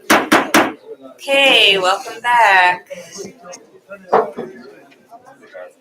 Thank you, we'll resume.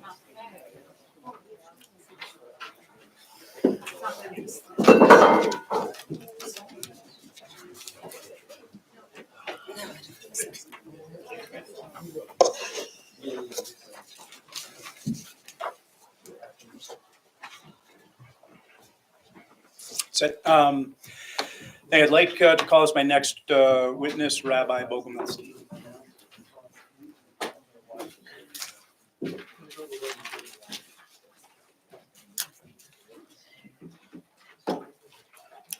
And for the record, the rabbi has been sworn in during a prior session. Rabbi, can you acquaint the board with just briefly the history of your congregation and your involvement with the folks in your congregation? Yeah.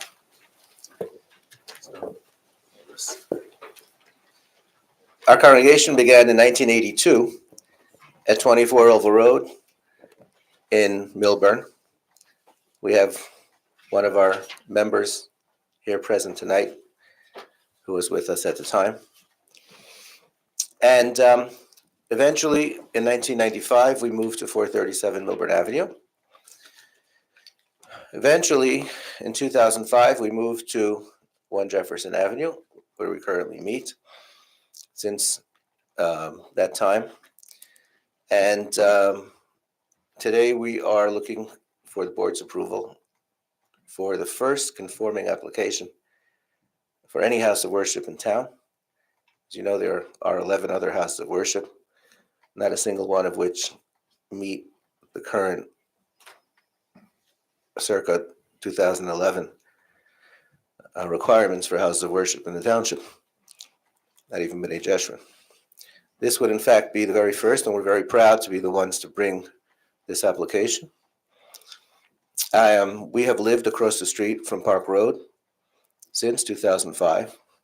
My driveway is right across from Park Road, essentially.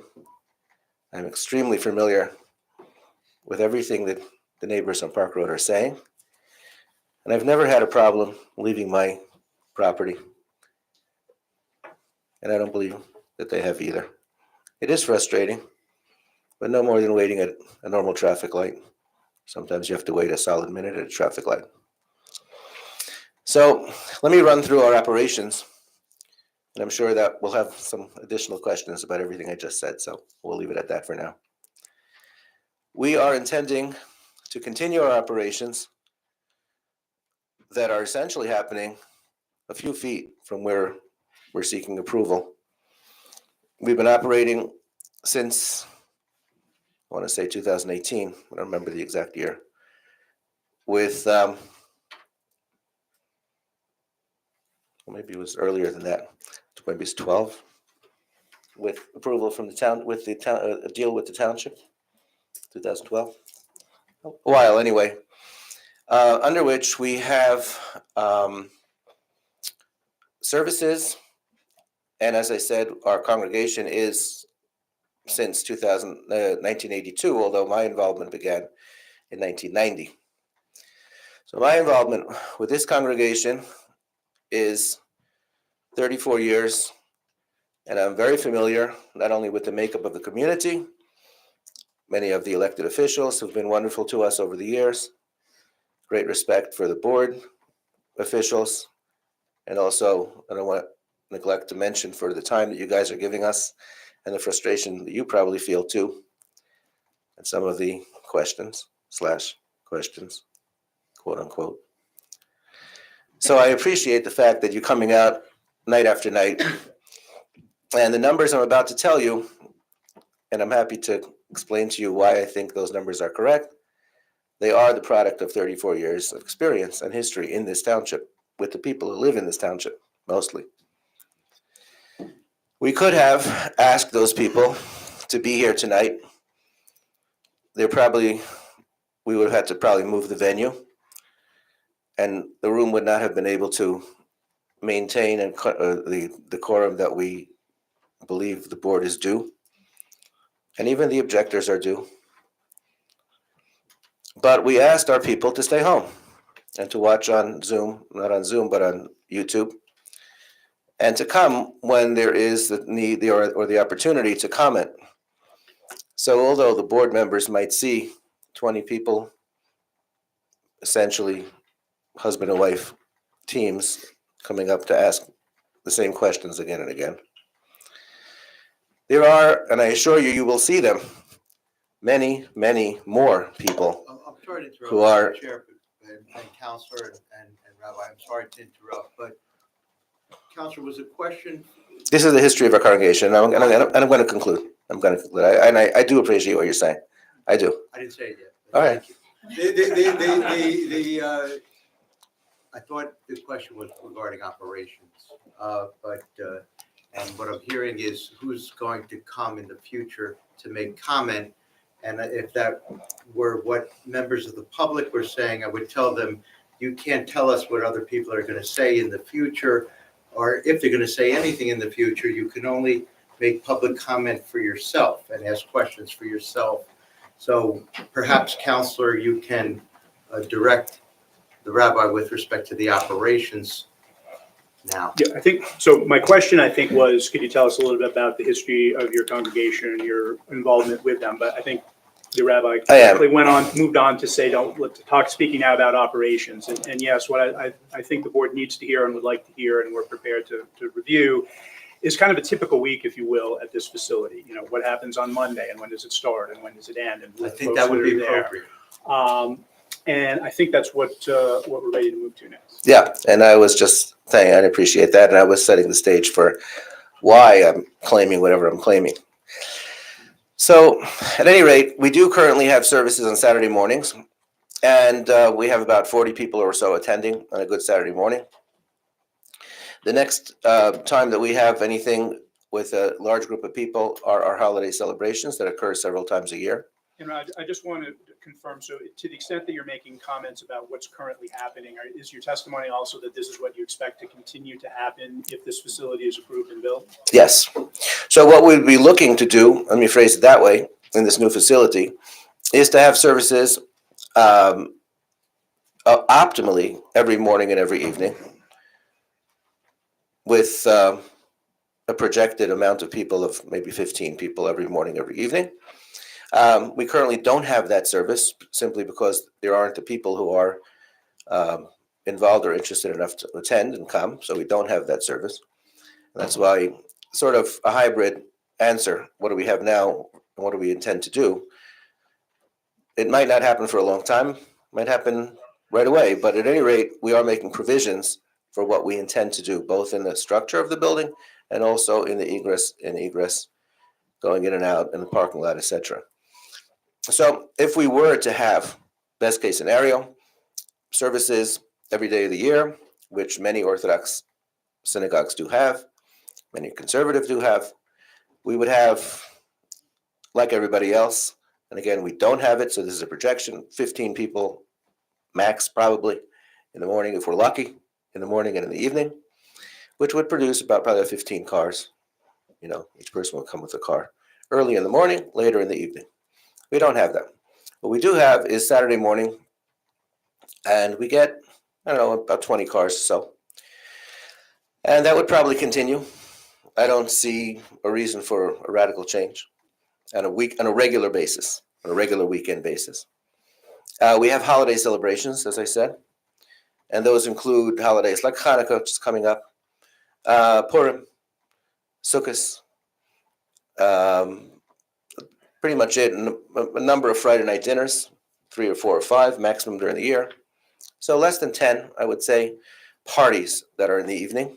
By definition, they are held after work hours in order for people to be able to come. It's not during work, and it's way after rush hour too. So that would not interfere with any of those peak hours that traffic was talking about earlier.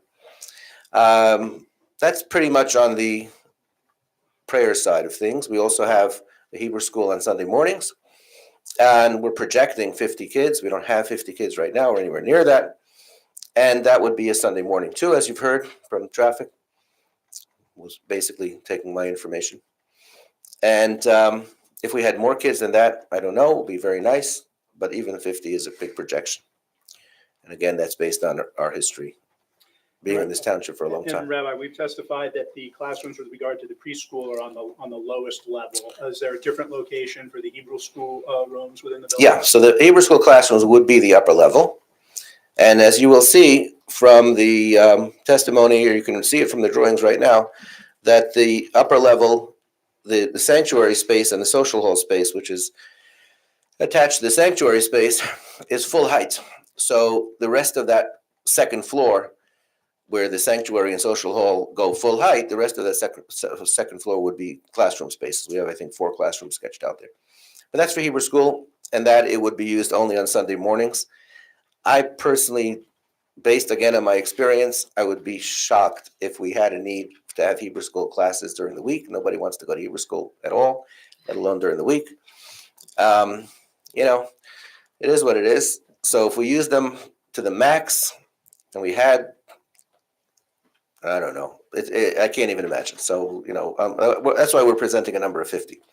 The lower level, we are projecting and hoping to open up some sort of young childhood religious education, which is sorely lacking right now, because right now, if somebody wants to send their kid to a program, there is not a program, at least locally, that you can send your kid to if you want them to begin to learn the Hebrew alphabet, in the Orthodox tradition.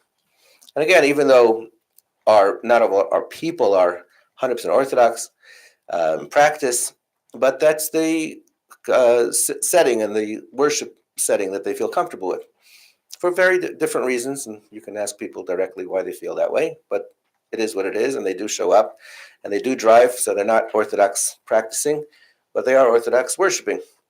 And they would rather send their children, if they only could, to a place that has that philosophy from the earliest age. And right now there is no such thing, and it is a severe hampering of our mission to bring the religious traditions, the Jewish traditions, to our community, our local community. So we would be looking to open that up. Again, it's a projection as far as the ages. My instructions to the traffic were do something for 2-year-olds. As you know, there are various ages that are served around the community by the different houses of worship. So Jeshurun, for example, as you can look at their website, they have from 6 months to 4 years. Different churches have also similar. Again, I couldn't, standing here today, tell you what the need is. We have not done any market study exactly for the different ages. And until we actually open up and start advertising, I could not tell you with any certainty what the need is. I can tell you how many kids we would maximum be serving and which hours. So during that peak hour, we have stipulated that we would not have more than 50 kids during that peak hour. And if we needed more than 50 kids, well, then the question was raised earlier. What I would probably do is simply say you can't come that hour. You know, come 7:30 in the morning. If you all know that the other childcare programs have early arrival at 7:30, which would solve a lot of the traffic issues. There's next to no traffic at that hour, at least nothing compared to the 8:30, 9:30 hour. But again, this is all projection. You know, we do believe, and I do believe, that a fortiori, if our current structure, which is not at all intended to be a house of worship, has been able to really, in my opinion anyway, and I'm sure my neighbors can point to disagreements that they have with that. I don't think they'll be able to. Has been able to maintain what we're doing. I think that a purpose-built building with a 95-car parking lot with egress and ingress will present little to no impact on what's currently happening. And that's essentially our, I think I ran through. Right, when you were talking about the existing facility, you're talking about the one next door at 1 Jefferson? Well, we've been praying since 2005. I mean, listen, it's not a secret. As I said, we have an agreement with the town to do just that. So if this application were approved and the facility built, would those activities continue on at One No, Jefferson? no, it would remain our house. We've opened up our home for various reasons, and we've been very grateful that people have agreed to come into a private home, and there would be no need for that, clearly, especially not the fact that it's next door. So the architectural floor plans and elevations that were submitted originally with our application that have been on the municipal website for some time show, the breakdown of the different areas of the building. And we're showing a kitchen. Could you talk a little bit about how you would intend to use the kitchen and how that kind of works into Yeah, serving food. operations? Yes, serving food is an integral part of our mission, and that revolves around basically all the holy days, whether it's the Sabbath, whether it's the holidays. Very important for us to be able to offer people to come in and celebrate, and especially for our community. And it is an integral part, and the kitchen would be used for preparation, serving of food, not for any other purpose except for our own religious purposes. But yes, it would be used for food. And the plans also show on the main floor, they designate the sanctuary space. And then adjacent to that, there's a space that's labeled gathering space. Can you talk a little bit about how that space would intended to be used? Yeah, so on a regular basis, our gathering space seats roughly 150 people, our sanctuary space, and it's separated by a movable partition. The other side of that movable partition is an open space that would be able to seat at tables those same amount of people. And on high holidays, we'd be able to open up the partition and have, like as many congregations do, have spillover and use that entire space for the expected larger group that would attend. Now, speaking of which, I think I had indicated on behalf of the applicant earlier during the course of these proceedings that the applicant would be agreeable to the recommendation that we had received, I think in the planner's report and also through the board's traffic engineer, that on those handful of days where the use is much more intensive of the site, the high holy days in particular, there are other congregations in town and in surrounding areas where they notify the local police force and enlist their assistance for traffic control. Yeah, we do that currently. We actually do that currently. And we believe that with a 95-car parking lot, we would actually have zero need for any off-site parking. In the slight chance that maybe there is, well, we're right next door, and we have room to park at least 40 cars there. We can also on site have attendant parking instead of self-park. I mean, there's ways. I cannot see more than 95 cars. It'd be nice if we had that need. I can't see it. I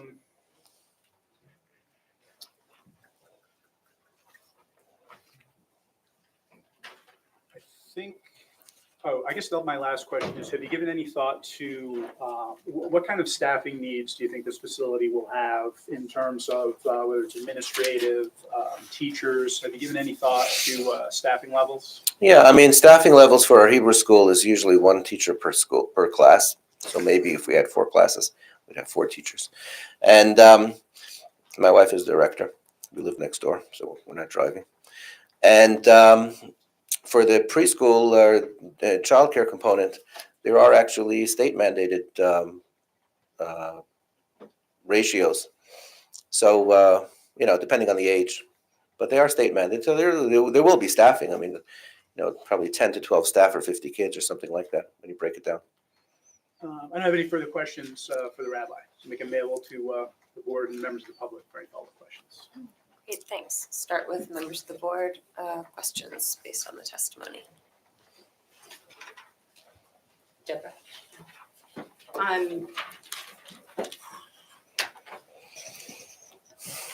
Rabbi, thanks for filling in some of the details.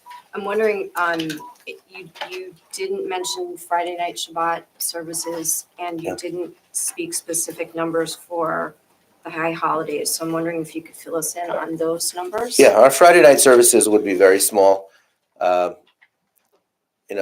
again, currently, when we do have, we don't have every Friday night, when we do have Friday night services, we have maybe 15, 20 people.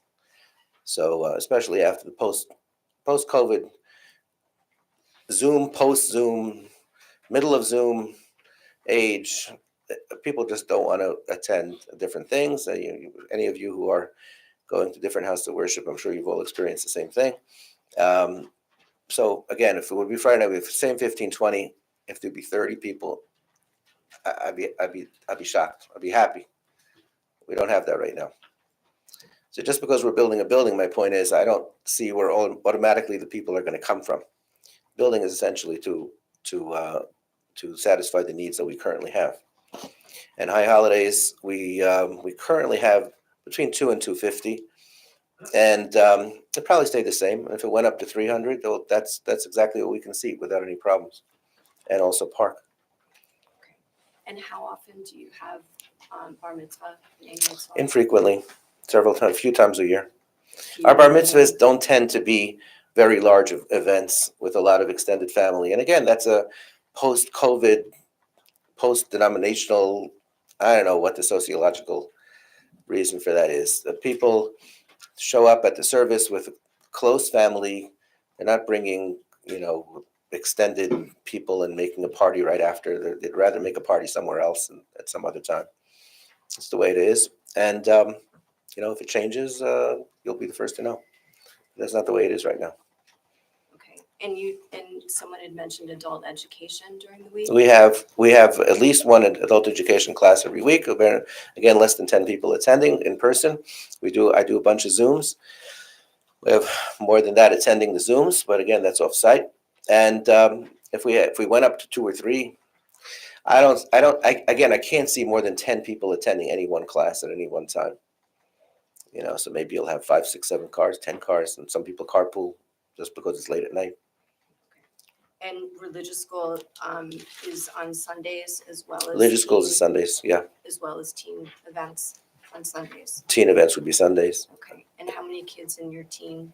We have about 20 kids altogether, and teen events aren't held every week. Teens won't show up every week. So if we have a teen event every 6 weeks, that's a lot.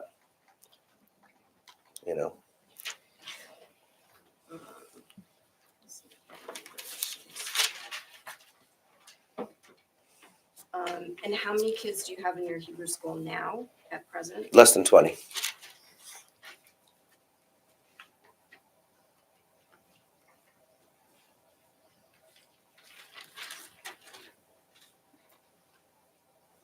Okay, that's it for now. Thank you. Yes. Mike? I have a quick question. Yeah. Based on some of these practices, you said they were different. When are the bar mitzvah ceremonies held? What day of the week? Usually Saturday morning. Okay, because you said Sunday, that's what she peculiar. Well, that's why I'm here. Okay. So they are on Saturday, but it doesn't change the number of people, whatever you just said, people that. No, if it might add 20 people, so instead of 40, we'll have 60, But again, we can accommodate, I don't know if this is any kind of proof, but we can accommodate them very comfortably now.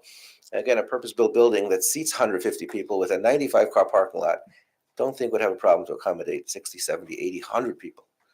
There'll be 150 seats there. So I'm not representing anything less than 100. I want 150, and will I get it? I doubt it, but maybe I'll be surprised. Mike, sorry. Hey, do you currently have a preschool in No. your existing facility? No. And for the new facility, what percentage of the budget will come from the preschool? I can't answer that question. I have no experience with that. You know how much you would charge? No.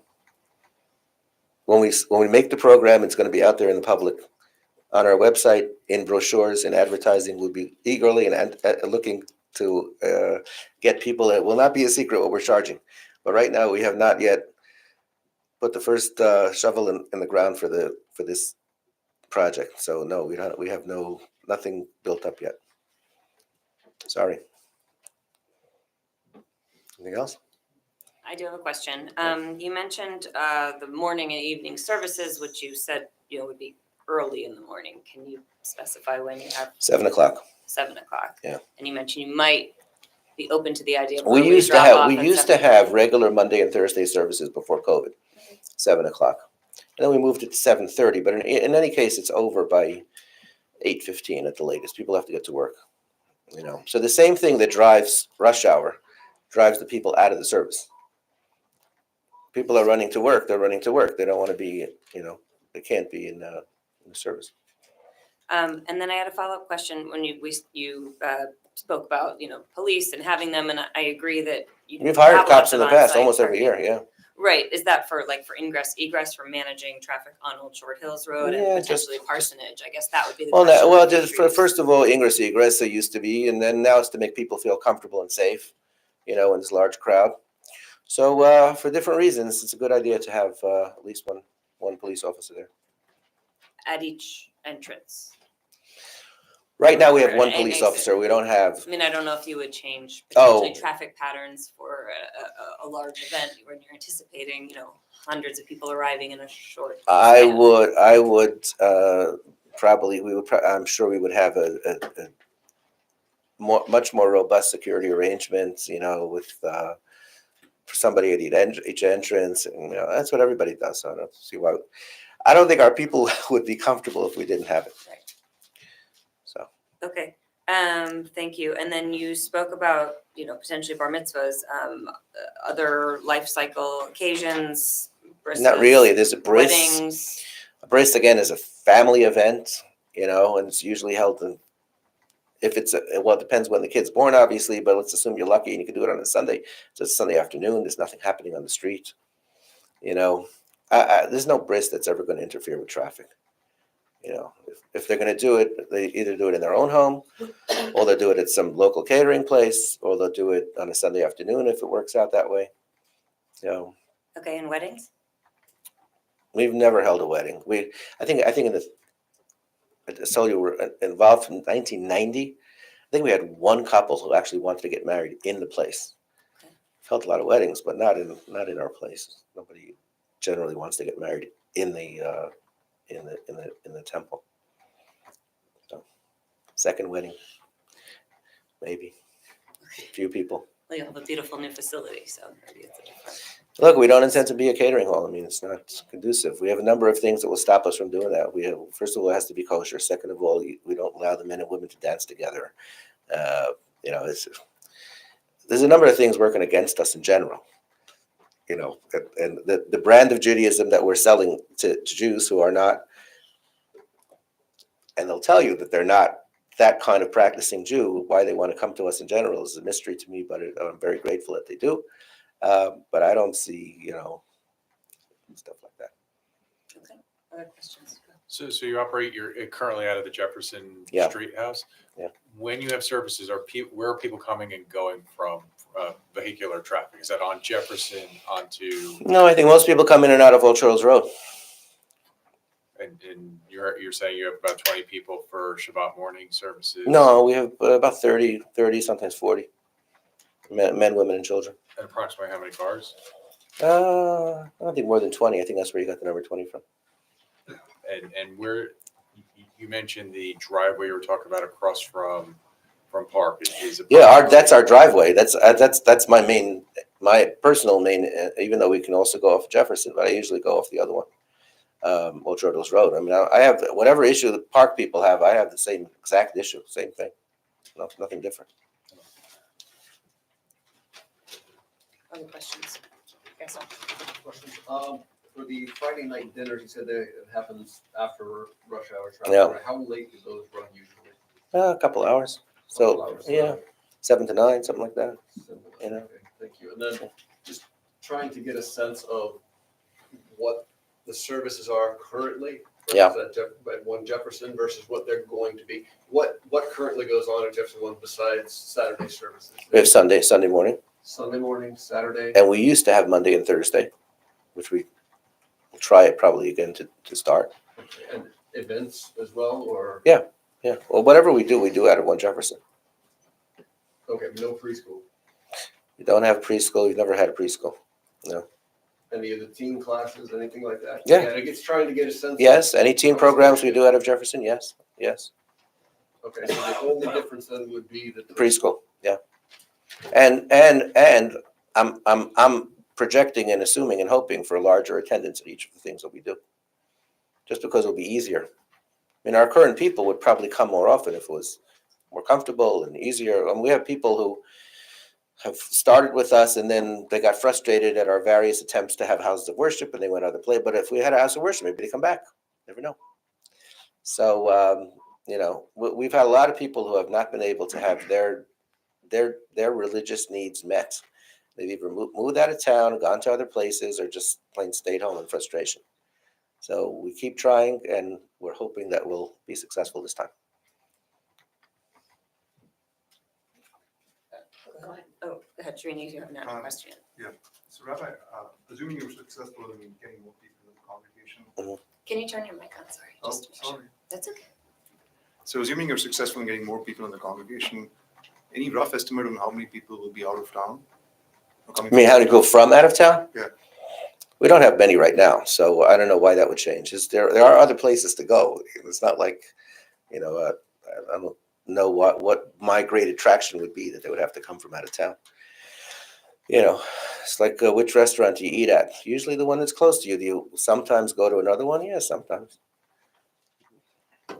You had a follow-up question? Yeah, I forgot to ask. I just wanted to clarify a little bit about your description of the preschool. You said it would be young childhood education in an Orthodox tradition, and that there's no such thing in existence now in the area. So I'm wondering if I know there are a lot of Jewish preschools in the area. Yes. So I'm wondering if you can just describe how yours would be different. Well, there is a difference between the philosophy, theology of the Orthodox traditional. I would say not Orthodox is a funny word. I would say traditional versus conservative reform versus liberal. So there's the heterodox and there's the Orthodox. That's the more correct term. Heterodox versus Orthodox. Orthodox is one way, like an orthopedist sets your bones one way. Heterodox is like heterosexual, different genders. So there's the liberal, and I don't think that this meeting requires an explanation, but there is a difference. Suffice it to say, there is a difference, and the people that actually attend the services know the difference and would like to have that difference. Well, if you could just explain to me what you mean by Orthodox in terms of for a 2-year-old or a 3-year-old, what you would be teaching in the preschool. I think it's beyond, I appreciate the question. I think it's beyond the scope of our meeting here tonight for me to go into the details of the philosophy and the theology. And well, I'm asking it to understand how many children you would actually be attracting. I couldn't answer the question. I don't And think, I would appreciate you. I being a hear what little you're more saying, and I'm courteous in your not prepared response, to Rabbi. answer the question in that way because it would require me, unless the board specifically want. Well, you I don't have a problem provided- giving a speech, If I could clarify. but if you really want to hear a speech, I'll give you a speech. But If I I could clarify, you provided testimony saying Yeah. we offer something different that's Yes. not offered. She's asking, how is it different? I don't think that's an unfair question based on the I testimony. think it is you an offered. unfair question. To the The extent reason it's they- unfair is because it's examining the minutia. Let me just finish the sentence. I appreciate you, Counselor. Let me finish the sentence, and then you'll say whatever you want to say.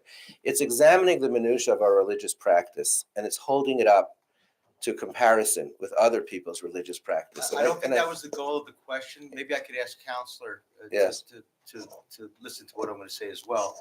I understood the goal of the question simply from a population, occupancy, and traffic related context, which is part of what we're here for zoning and planning for this application, site plan, traffic, parking.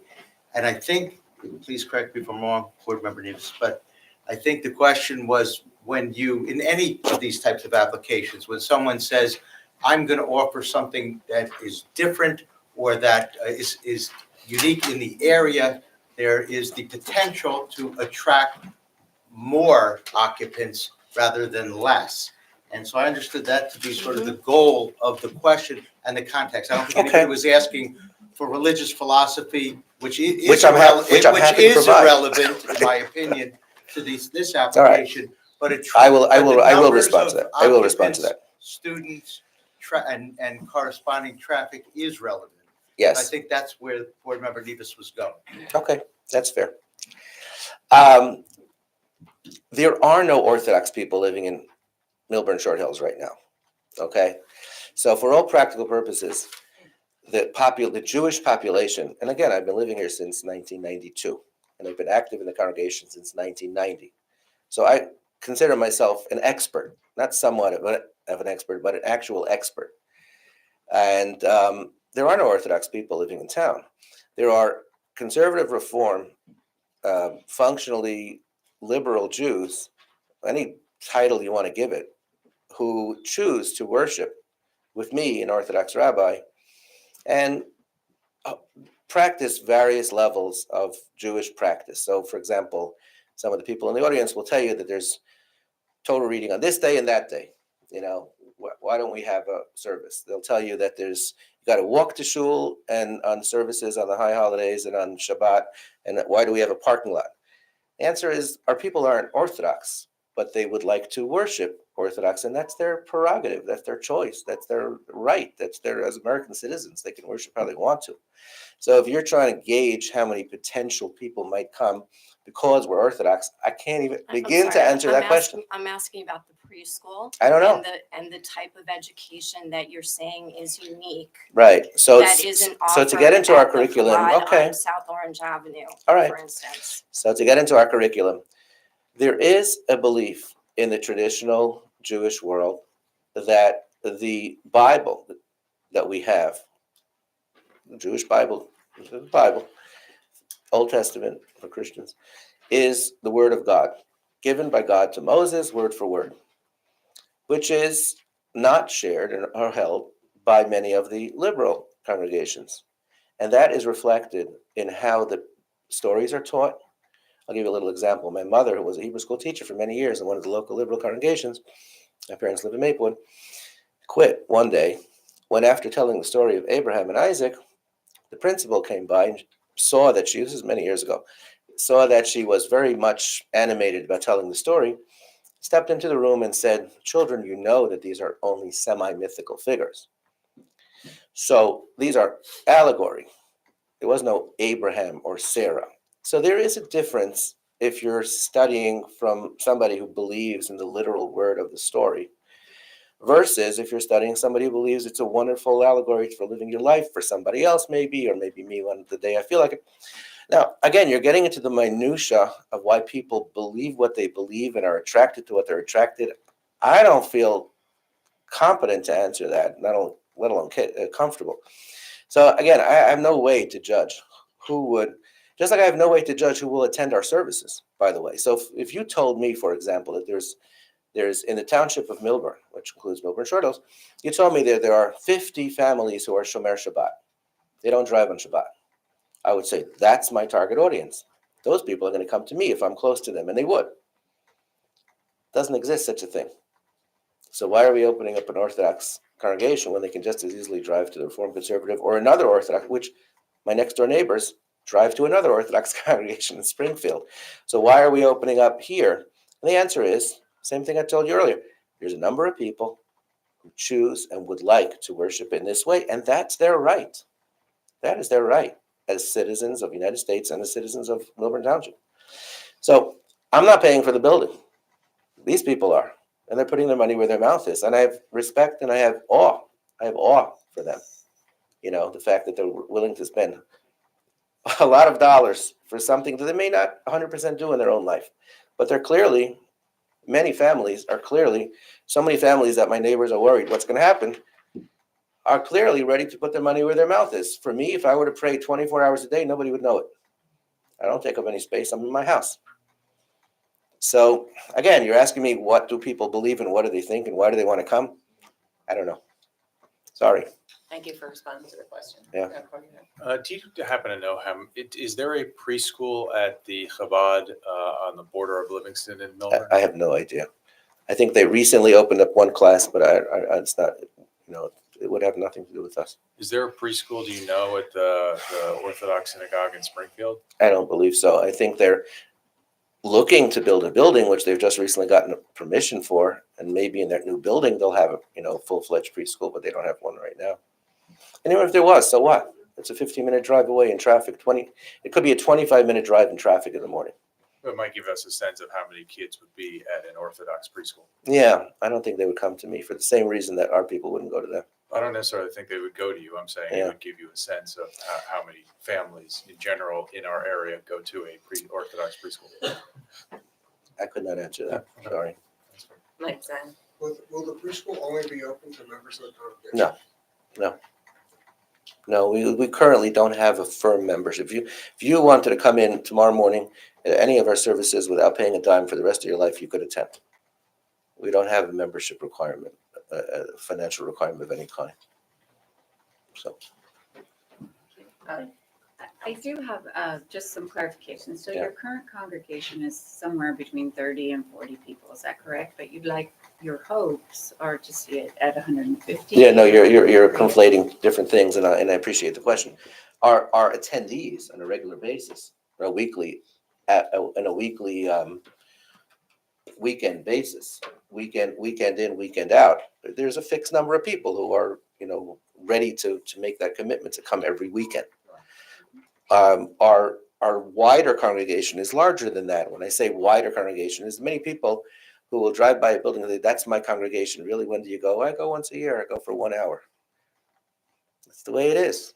Talk to your friends. I'm sure I'm not telling you anything you don't know.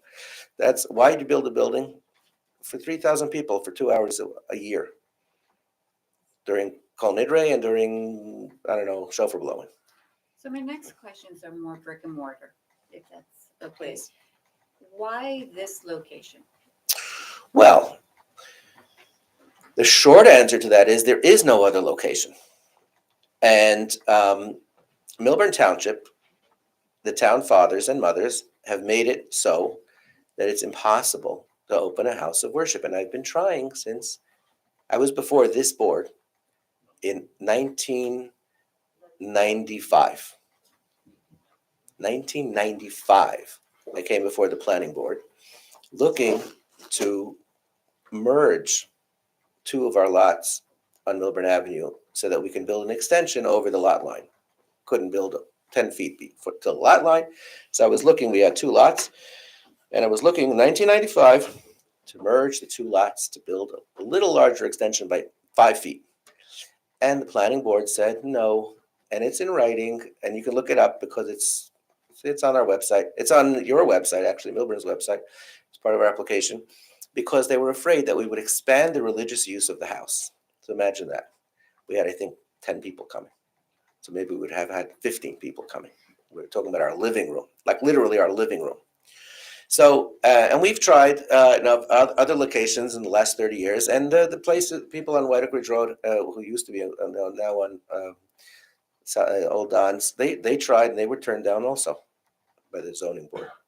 So it's impossible to open a house of worship. The last time a house of worship opened up here was B'nai Israel in 1955.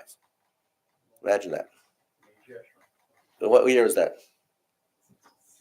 I prefer not to have dialogue from. It doesn't make a difference. It doesn't make a difference. We're talking about 65 or 55. It doesn't make a difference. So it's impossible. What can I tell you? So in this township, in order to open up a house of worship, you have to meet a laundry list of requirements that make it impossible. And the only today in the township lot that's available that meets, if you don't want to have to go and sue for years on end because you got turned down at the zoning board, is 165 Old Short Hills Road. So, I mean, who decided that? I didn't decide that. Were you aware that it's historic and on the element of the master plan? You really want me to answer that? I do. Number one, it's not historic, okay? Number one, it's not historic. We own 3 houses in this township. When I say 3, I mean 437 Millburn Avenue, as you well know, built in 1814. 1 Jefferson, built in 1850. I even have a plaque from the carpenters where the carpenters signed their name with their name and the date, September 25, 1850. And then there is 165 that was built, I think, in 1925. So for about 10 or 15 years, the guy who owned Ballantyne's Beer lived there. You know who else lives in this township, in every house? Rich people, important people, famous people. If you're going to make every house that was built in the 1920s, where a rich person who owned a big factory or was a Wall Street guy, you're going to make it historic. You're never going to take a single house, and there's nothing historic about it. He contributed nothing, the Valentine guy, to our history. He contributed nothing to our betterment of our society. He contributed nothing to our collective memory. Nobody knows what Valentine Beers is unless you lived in Newark in 1930, unless you were part of the Prohibition. So I beg to differ with you. It's not historic. It's old. It's old. But by virtue of that, anything old should never be torn down. Now, I was inside the house, and you may have been too. Multiple times I was inside the house, including when the Welches still lived there. We were on very friendly terms, even though he sued us from the day we moved in. We were still on very friendly terms, and it was a polite thing going on, and he kept suing us, and we kept answering him, but we were on very friendly terms. I've been inside his house many times. The place was a wreck. There's no self-respecting millionaire that would live in that house. He didn't put a dime into updating his bathrooms or his kitchen from the day. So I'm not putting anybody down. He was a wonderful guy. And she continues to be a wonderful lady, and they have amazing children, every single one of them. I have nothing but admiration for him and his entire family, and I say that honestly. But his house does not deserve any special mention other than it was built in 1925. So I differ with you that it was historic. And I point you to Milburn Township's ordinances.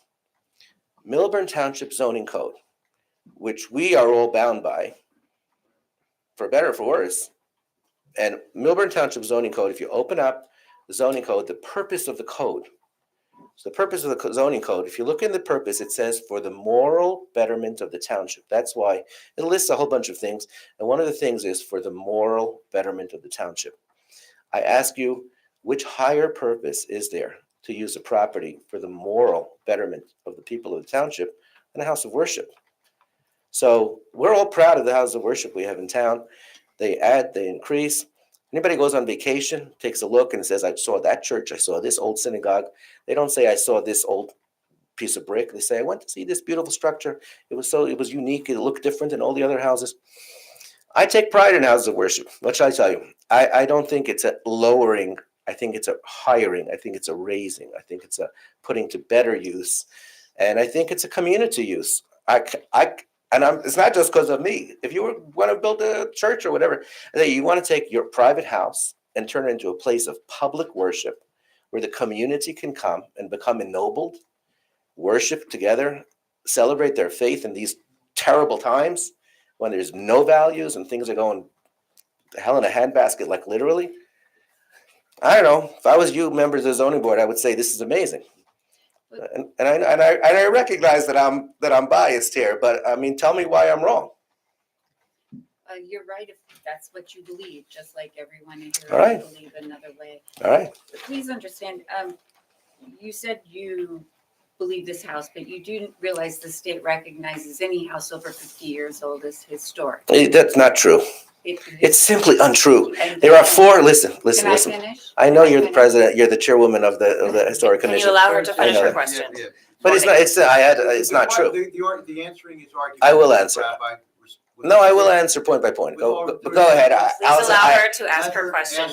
I don't And mean I to be think I'd be disrespectful. very- I don't mean to be disrespectful. If you're jumping in, it's being disrespectful. I'm sorry about Please that. allow her to And I do finish. apologize. Go No, ahead. that's okay. And on the element of the master plan, it's not about the structure, it's about the block and lot that makes it historic. Mm. Okay, so just so you're aware, that block and lot was the Short Hills Association. Were you aware of that? Oh, yeah. Historically, I know you were. Yeah. So now the question is that I have for you. But I, by the way, just to answer you, I differ with that conclusion. But go ahead. That's fine. Yeah.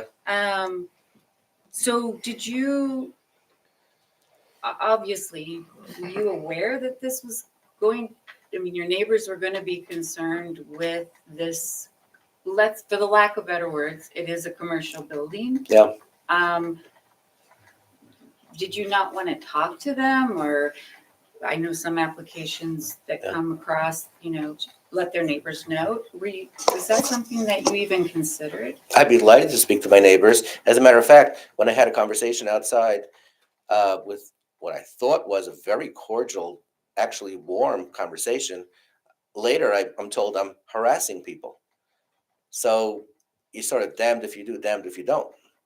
If you want to facilitate a conversation like that, I will show up. Let's put it that way.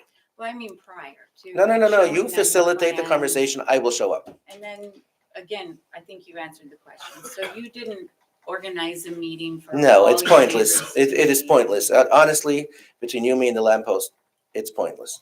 Okay, thank you for answering the question. I did want to just clarify one point. You said, Yeah. tell me if I'm wrong. We are the planning board. You've mentioned us as the Yeah. zoning board a few times, so just for the record. I said I was before the planning board. In 1995, I was before the Yes, planning board. I believe you Yeah. mentioned us as a zone. I just wanted I'm sorry to. about. No. I that's- just wanted you to are correct. clarify for the record. So we're all. You are correct. And by the way, just to, I have to respond. The state has 4, and look, I don't want to take the place of the planner, so I'm not even going to go there. What the requirements for being historic are, and none of them are met by Welch, the 165. There are 4 very distinct areas of requirement, and not a single one is met by that property. And there's nothing historic about a lot and block. The whole world is historic. It was built millions of years ago, according to evolutionists, and 5,785 years according to religion. So that's historic enough. Everything's historic. Okay, thank you. Yeah, that's where I stand on that, just to make it clear. But I have just one more question. I think religion is historic. Thank you. We'll get off Allison the has one more question. historic part. Yeah. So the average house, 60 homes surveyed in the area, they average with impervious coverage somewhere around 58,000 square feet. Yeah, I mean, 5,800 square feet. okay. You're coming in at 50,000 square feet. I'm not following your question, I'm In sorry. other words, the lot coverage is 35% Yeah. of what you're doing here. When the average lot coverage is 15.8 in this particular residential neighborhood. And as I read objective 1.01, protect the character of established residential neighborhoods and encourage land use and development at an appropriate size and scale. Were you aware the difference, the size difference? Yeah, I'm not sure if you believe in the zoning code or not. You- are you- I would you- appreciate just a direct response to the question, not the. What's the question? What is the question? Can we ensure that the rabbi is not argumentative with the board? Please, And just simply answer some please questions? ask me the question. Sir, sir, please. Yes. Rabbi, please. If there's an objection to the question, everyone will stop, will hear the objection. If there's no objection, it needs to go for everybody. Okay. Equally, question first, answer second. Yes. And so your question was, am I aware that there are houses with less percentage of lot coverage? Yes, I am aware. All of them around you? I don't know I'm not familiar with every single house, but I'm aware that in general, when the town's regulations require you to build a parking lot, there will be a larger amount of lot coverage by definition, and that's factored in and in fact mandated by the town fathers. Thank you. You're welcome. Other questions from the board? Gaston? On the 40 people attending a Saturday services, that's adults only, that's children? No, that includes men, women, and children. Men, women, and children, okay. And just so I understand as well, this facility is being built by private investment, not I don't know if you collect money or anything. I know you said free, everybody can worship for Yeah. whatever they want, but everything is private investment. Yes. Okay, thank you. Yes. I want to also just respond to a question asked earlier. This is from the Millburn Township Zoning Code, Article 2, DRZ-201, purpose. And I'm reading straight from Millburn's code. The purpose of this, because it was mentioned that the purpose is to protect established neighborhoods. The purpose of this ordinance, meaning the zoning ordinance, this is Millburn's 201, DRZ-201. The purposes of this ordinance are to establish a pattern for the use of land and structures based on the master plan, to implement the master plan, to encourage private and municipal action that will foster development of the township in a manner which will promote the basic health, safety, morals, and general welfare of the people. This ordinance is intended to carry out the purpose set forth in MLUL. So I ask you, public health, safety, morals, and general welfare of the people, I don't know of any other use other than house of worship, which is defined, permitted, and specifically mandated to be in residential zones. I can't think of any other use that satisfies that phrase, that word morals, in the purpose of the ordinance. Sorry. Okay, thank you. And again, we're in the question and response part. I That don't was know a that any question direct was response asked. to a statement. I wanted to ask our board professionals if they had any questions, I guess Graham or Martha, regarding the testimony that the rabbi had provided from here. I just have one clarifying question. I believe, and just to clarify, I believe in the rabbi's statements or answers to one of the questions regarding operations, that he indicated that there would be no more than 50 students arriving within an hour during For the preschool. For the preschool. Some students may arrive early as 7:30. What I said was I if, just wanted to clarify that because yeah. I want to make sure that's consistent with what Mr. Fishinger had asked. yes, right? yes. In the off chance that we find that we have more than 50, I'm happy to come before some supervising authority in the township and make sure that we don't have those people arriving at that hour. In other words, once we've maxed out that number at that hour, the 8:30 to 9:30 hour, which seems to be like the highest ingress hour, you want to come earlier, come 7:30. There's no slots left for you. And what would happen if we maxed out the number in general? It turns out, and somebody asked the question earlier, which I guess I should preempt and answer right now anyway, because it was asked by one of the members of the public. Doesn't this facility have a certain amount of square feet? And can it hold more children than 50? And the answer is the state mandates how many it can hold. It's 35 square feet per child. You can't hold more than that. You get shut down by the state. And it turns out that according to the 35, we could hold 92 max. So not 150, not 165. Downstairs. Again, you can't, thank you. You'll ask your question when and I'll answer it when you come up. But the state mandates 92, and we are, as I said, stipulating that we won't have more than 50 coming during that peak hour. And I really hope and pray, and I say that literally, that we'll reach that number. That's a big number. And I'll give you a comparison. My brother is a rabbi in Maplewood. They built a beautiful house of worship on Parker Avenue near Burroughs Way, between Borough and Burroughs Way. And they have a wonderful preschool there. Capacity is 64. They only have 46. They don't have the 64. And for whatever reason, I mean, they would run it. We would run it the same way they run it. And so, to answer your question, maybe more respectfully, the better way to know what the curriculum would be is my sister-in-law has a wonderful curriculum. It's called Kindergarten. It's online. You can see. And we would basically model us because they've been doing it for many years. And they have capacity for more. They don't have more. So that's why I picked the number 50. If we get 50, when Jeshurun has a wonderful program, and a lot of our people go there for their program, So I don't know if we'd have 50. Well, am I, and let alone how much we would be charging. I have no idea. We're in the development stage. But as I said, we're stipulating that if we ever have that problem, they can't come that hour. They'd have to come earlier.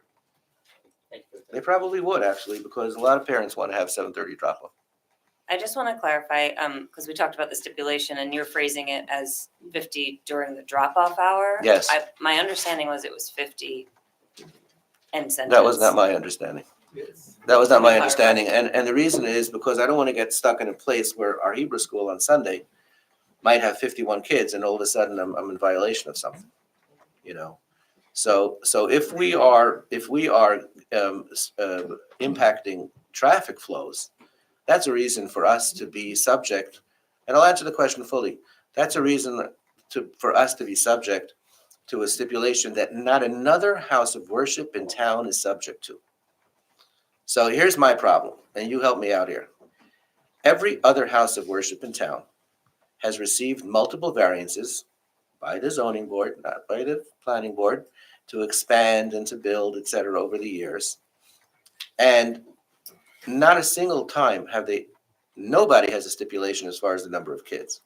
Rabbi, And I'm just, for your counselor, and a couple of things. Yeah. Number one, and your counselor will tell you. Yes. every application is fact sensitive, every application It's is true. different. It's true. All are treated equally, notwithstanding the fact that there are differences, numerous differences in every land use application. No two are alike. All true, all true. The analogy is made to snowflakes. Smarter people than me have told me there are no two that are exact, and that's a low bar that I'm setting for them.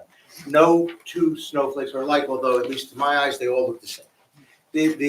So that's number one. Number two, the stipulation came from you, the applicant, through your counsel. I'm going to make a suggestion. If there's a misunderstanding as to what you intended, the stipulation that you were providing to the board is, I think the best way to handle it is through your counsel to provide the stipulation in writing to us in advance of the next meeting, so we know not what the board has imposed. Board hasn't imposed anything. What you have offered by way of stipulation to the board in the context of this application. Counselor, We will do that. Counselor's nodding his, thank you, because he's nodding his head. We will do that. Affirmative as well. I think that's a better way of handling it. Yes, I agree. Let me, rather than just nodding, let me vocalize it, put it on the record. Yeah, in fact, I was going to suggest that. I think that's a wonderful idea. So It should be hopefully reduced there'll to be no writing. confusion at Yep. that point. Yes, yes. I did not mean, by the way, to come off as saying one thing and meaning another. That's what I meant all along. But we will put it in writing. Perfect. And what I was Thank saying was that as the only conforming application, not been approved, and I'm mindful of that, but as the only application is actually conforming with Milburn's zoning code, to have a stipulation and a limitation that not another house of worship in town has. If you told me that 5 houses of worship have this stipulation, yes, of course, we want to be like everybody else. What I said the other meeting was, all we're looking for is parity. You know, we don't want to be treated better or worse than anybody else. So that's The board appreciates that, right? Yes. And the stipulation that you are offering. Yes. Will be in We will- writing. we It'll will be put what it in you writing. are offering. we will put it in writing. Okay, thank you. Thank you. We're almost at 11 PM, which is the conclusion Yes, of our meeting. We have not yet gotten to the public portion of the meeting. we'll be back. So my recommendation is, I believe we are carrying this application to the 18th because that is our next scheduled meeting. So we would begin that meeting with public Yes, questions for you. thank you, board members. And just to be, if I may be clear, Please. Madam Chair, we currently have, as was repeated, an extension of time to act through the day after the meeting on the 18th. Counselor, will, on behalf of the applicant, will you extend the time to act beyond the December 18th date, perhaps to the next meeting, which I guess we have a January 8th is reorganization the meeting hearing. already scheduled on January I want to say it's the day after the township, is that the It's the 8th? 8th, yeah, 8th or that's what it was in my, to January 8th or 9th. That's an issue that my client, the applicant, is extremely sensitive to. I haven't had a chance to confer with him as to that yet, so we'll have that conversation, and I'll reach out to you to let you know his position on that prior to the next meeting. And also, because that meeting is in 2 weeks and the board would like the opportunity to review the traffic materials, the new site plan, and have the opportunity for our planners and professionals to review them and then provide us responses. We just want to make sure there's due time for that process within the next 2 weeks as well. Yes. I'll make a confession. My mind was like racing a million miles an hour, thinking about something different, and run that by me one more time. Sure. Yeah, we have a meeting in 2 weeks, and you want to have sufficient time to review the things that we submitted this evening, or? Yes, so I mean, again, we thought that what we were sent looked a little bit different than what you were showing, Yes. so we just want to make sure So we have all the correct Tomorrow, materials. I'm going in to hand. make sure that I submit electronically Okay. for distribution to all the board members, consultants, as well as to be available on the website. Okay, Um, great. The supplemental Stonefield traffic memo that was testified to this evening. Right. As well as applicant's exhibit A5, which was passed out this evening and on the smart board this evening. Right, but Mr. Ferrante mentioned, for example, things like a landscape plan to talk about where the driveway is and the Right. trees and what existing So- trees would be there. I don't think you have that as of yet. You certainly do not. Yeah. And it's a question as to whether or not that could all be assembled and done properly and done Understood. well and submitted. So that's something as a team that we have to talk about. Right. Certainly you do not have it now. Okay. That was my point, that we would have So, and all the that's- documents. and as- that's why I And the started. board professionals need to have it so Yes. that they have an opportunity to weigh in to advise the Correct. board and during this time, of course, So- members of the public as well to review. So as early as tomorrow, everyone under the sun will have access to What was applicant's A5 and Absolutely. applicant's A6 from this evening. Thank you.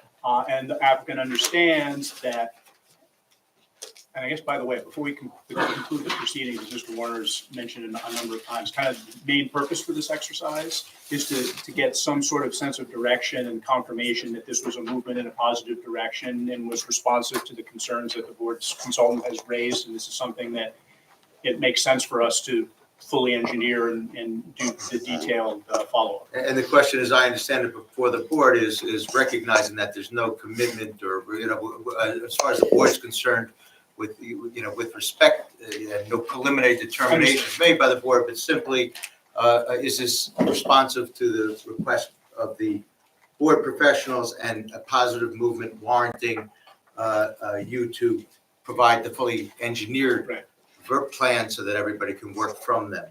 And it's a polling question of the Mhm. board. It's not a voting question of the board. The board's not voting on anything, so it's an informal poll to gauge for the applicant to go the next step with these plans. Great, hearing that and understanding that, I guess can we sort of get an indication if we are interested, happy, and would like to see more in the direction that they have shown tonight? I would, Yes. yes. Yes. Very good, that's extremely helpful. So we're thankful to have had that opportunity. That's valuable information. And again, it was perhaps a little bit cumbersome, but just kind of an effort to keep things moving along and be responsive and get something at least tangible and physical that we can point to and talk about at the hearing. So we're happy to have been able to do that. And it's not uncommon to be done and this no, way. it's, of course, that's very, very common. So we appreciate your help with that. The exhibits will be available tomorrow. And you'll document the stipulations as you're agreed upon, or Yes. regarding the. And as soon as you can let us know whether or not you'll be granting the board an extension of time to act, you'll provide that to me in writing, or Eileen and me, you have it at me, and it can be publicized that at that point, we either do or do not have time to act beyond essentially the next meeting in 2 weeks. Yes. Thank you. Yes. Okay, with that said, this application will be carried to the 18th with Thank no you. required further notice. I move to adjourn. Do we have a second? Second, all in favor. Good night. Adjourn 11:01.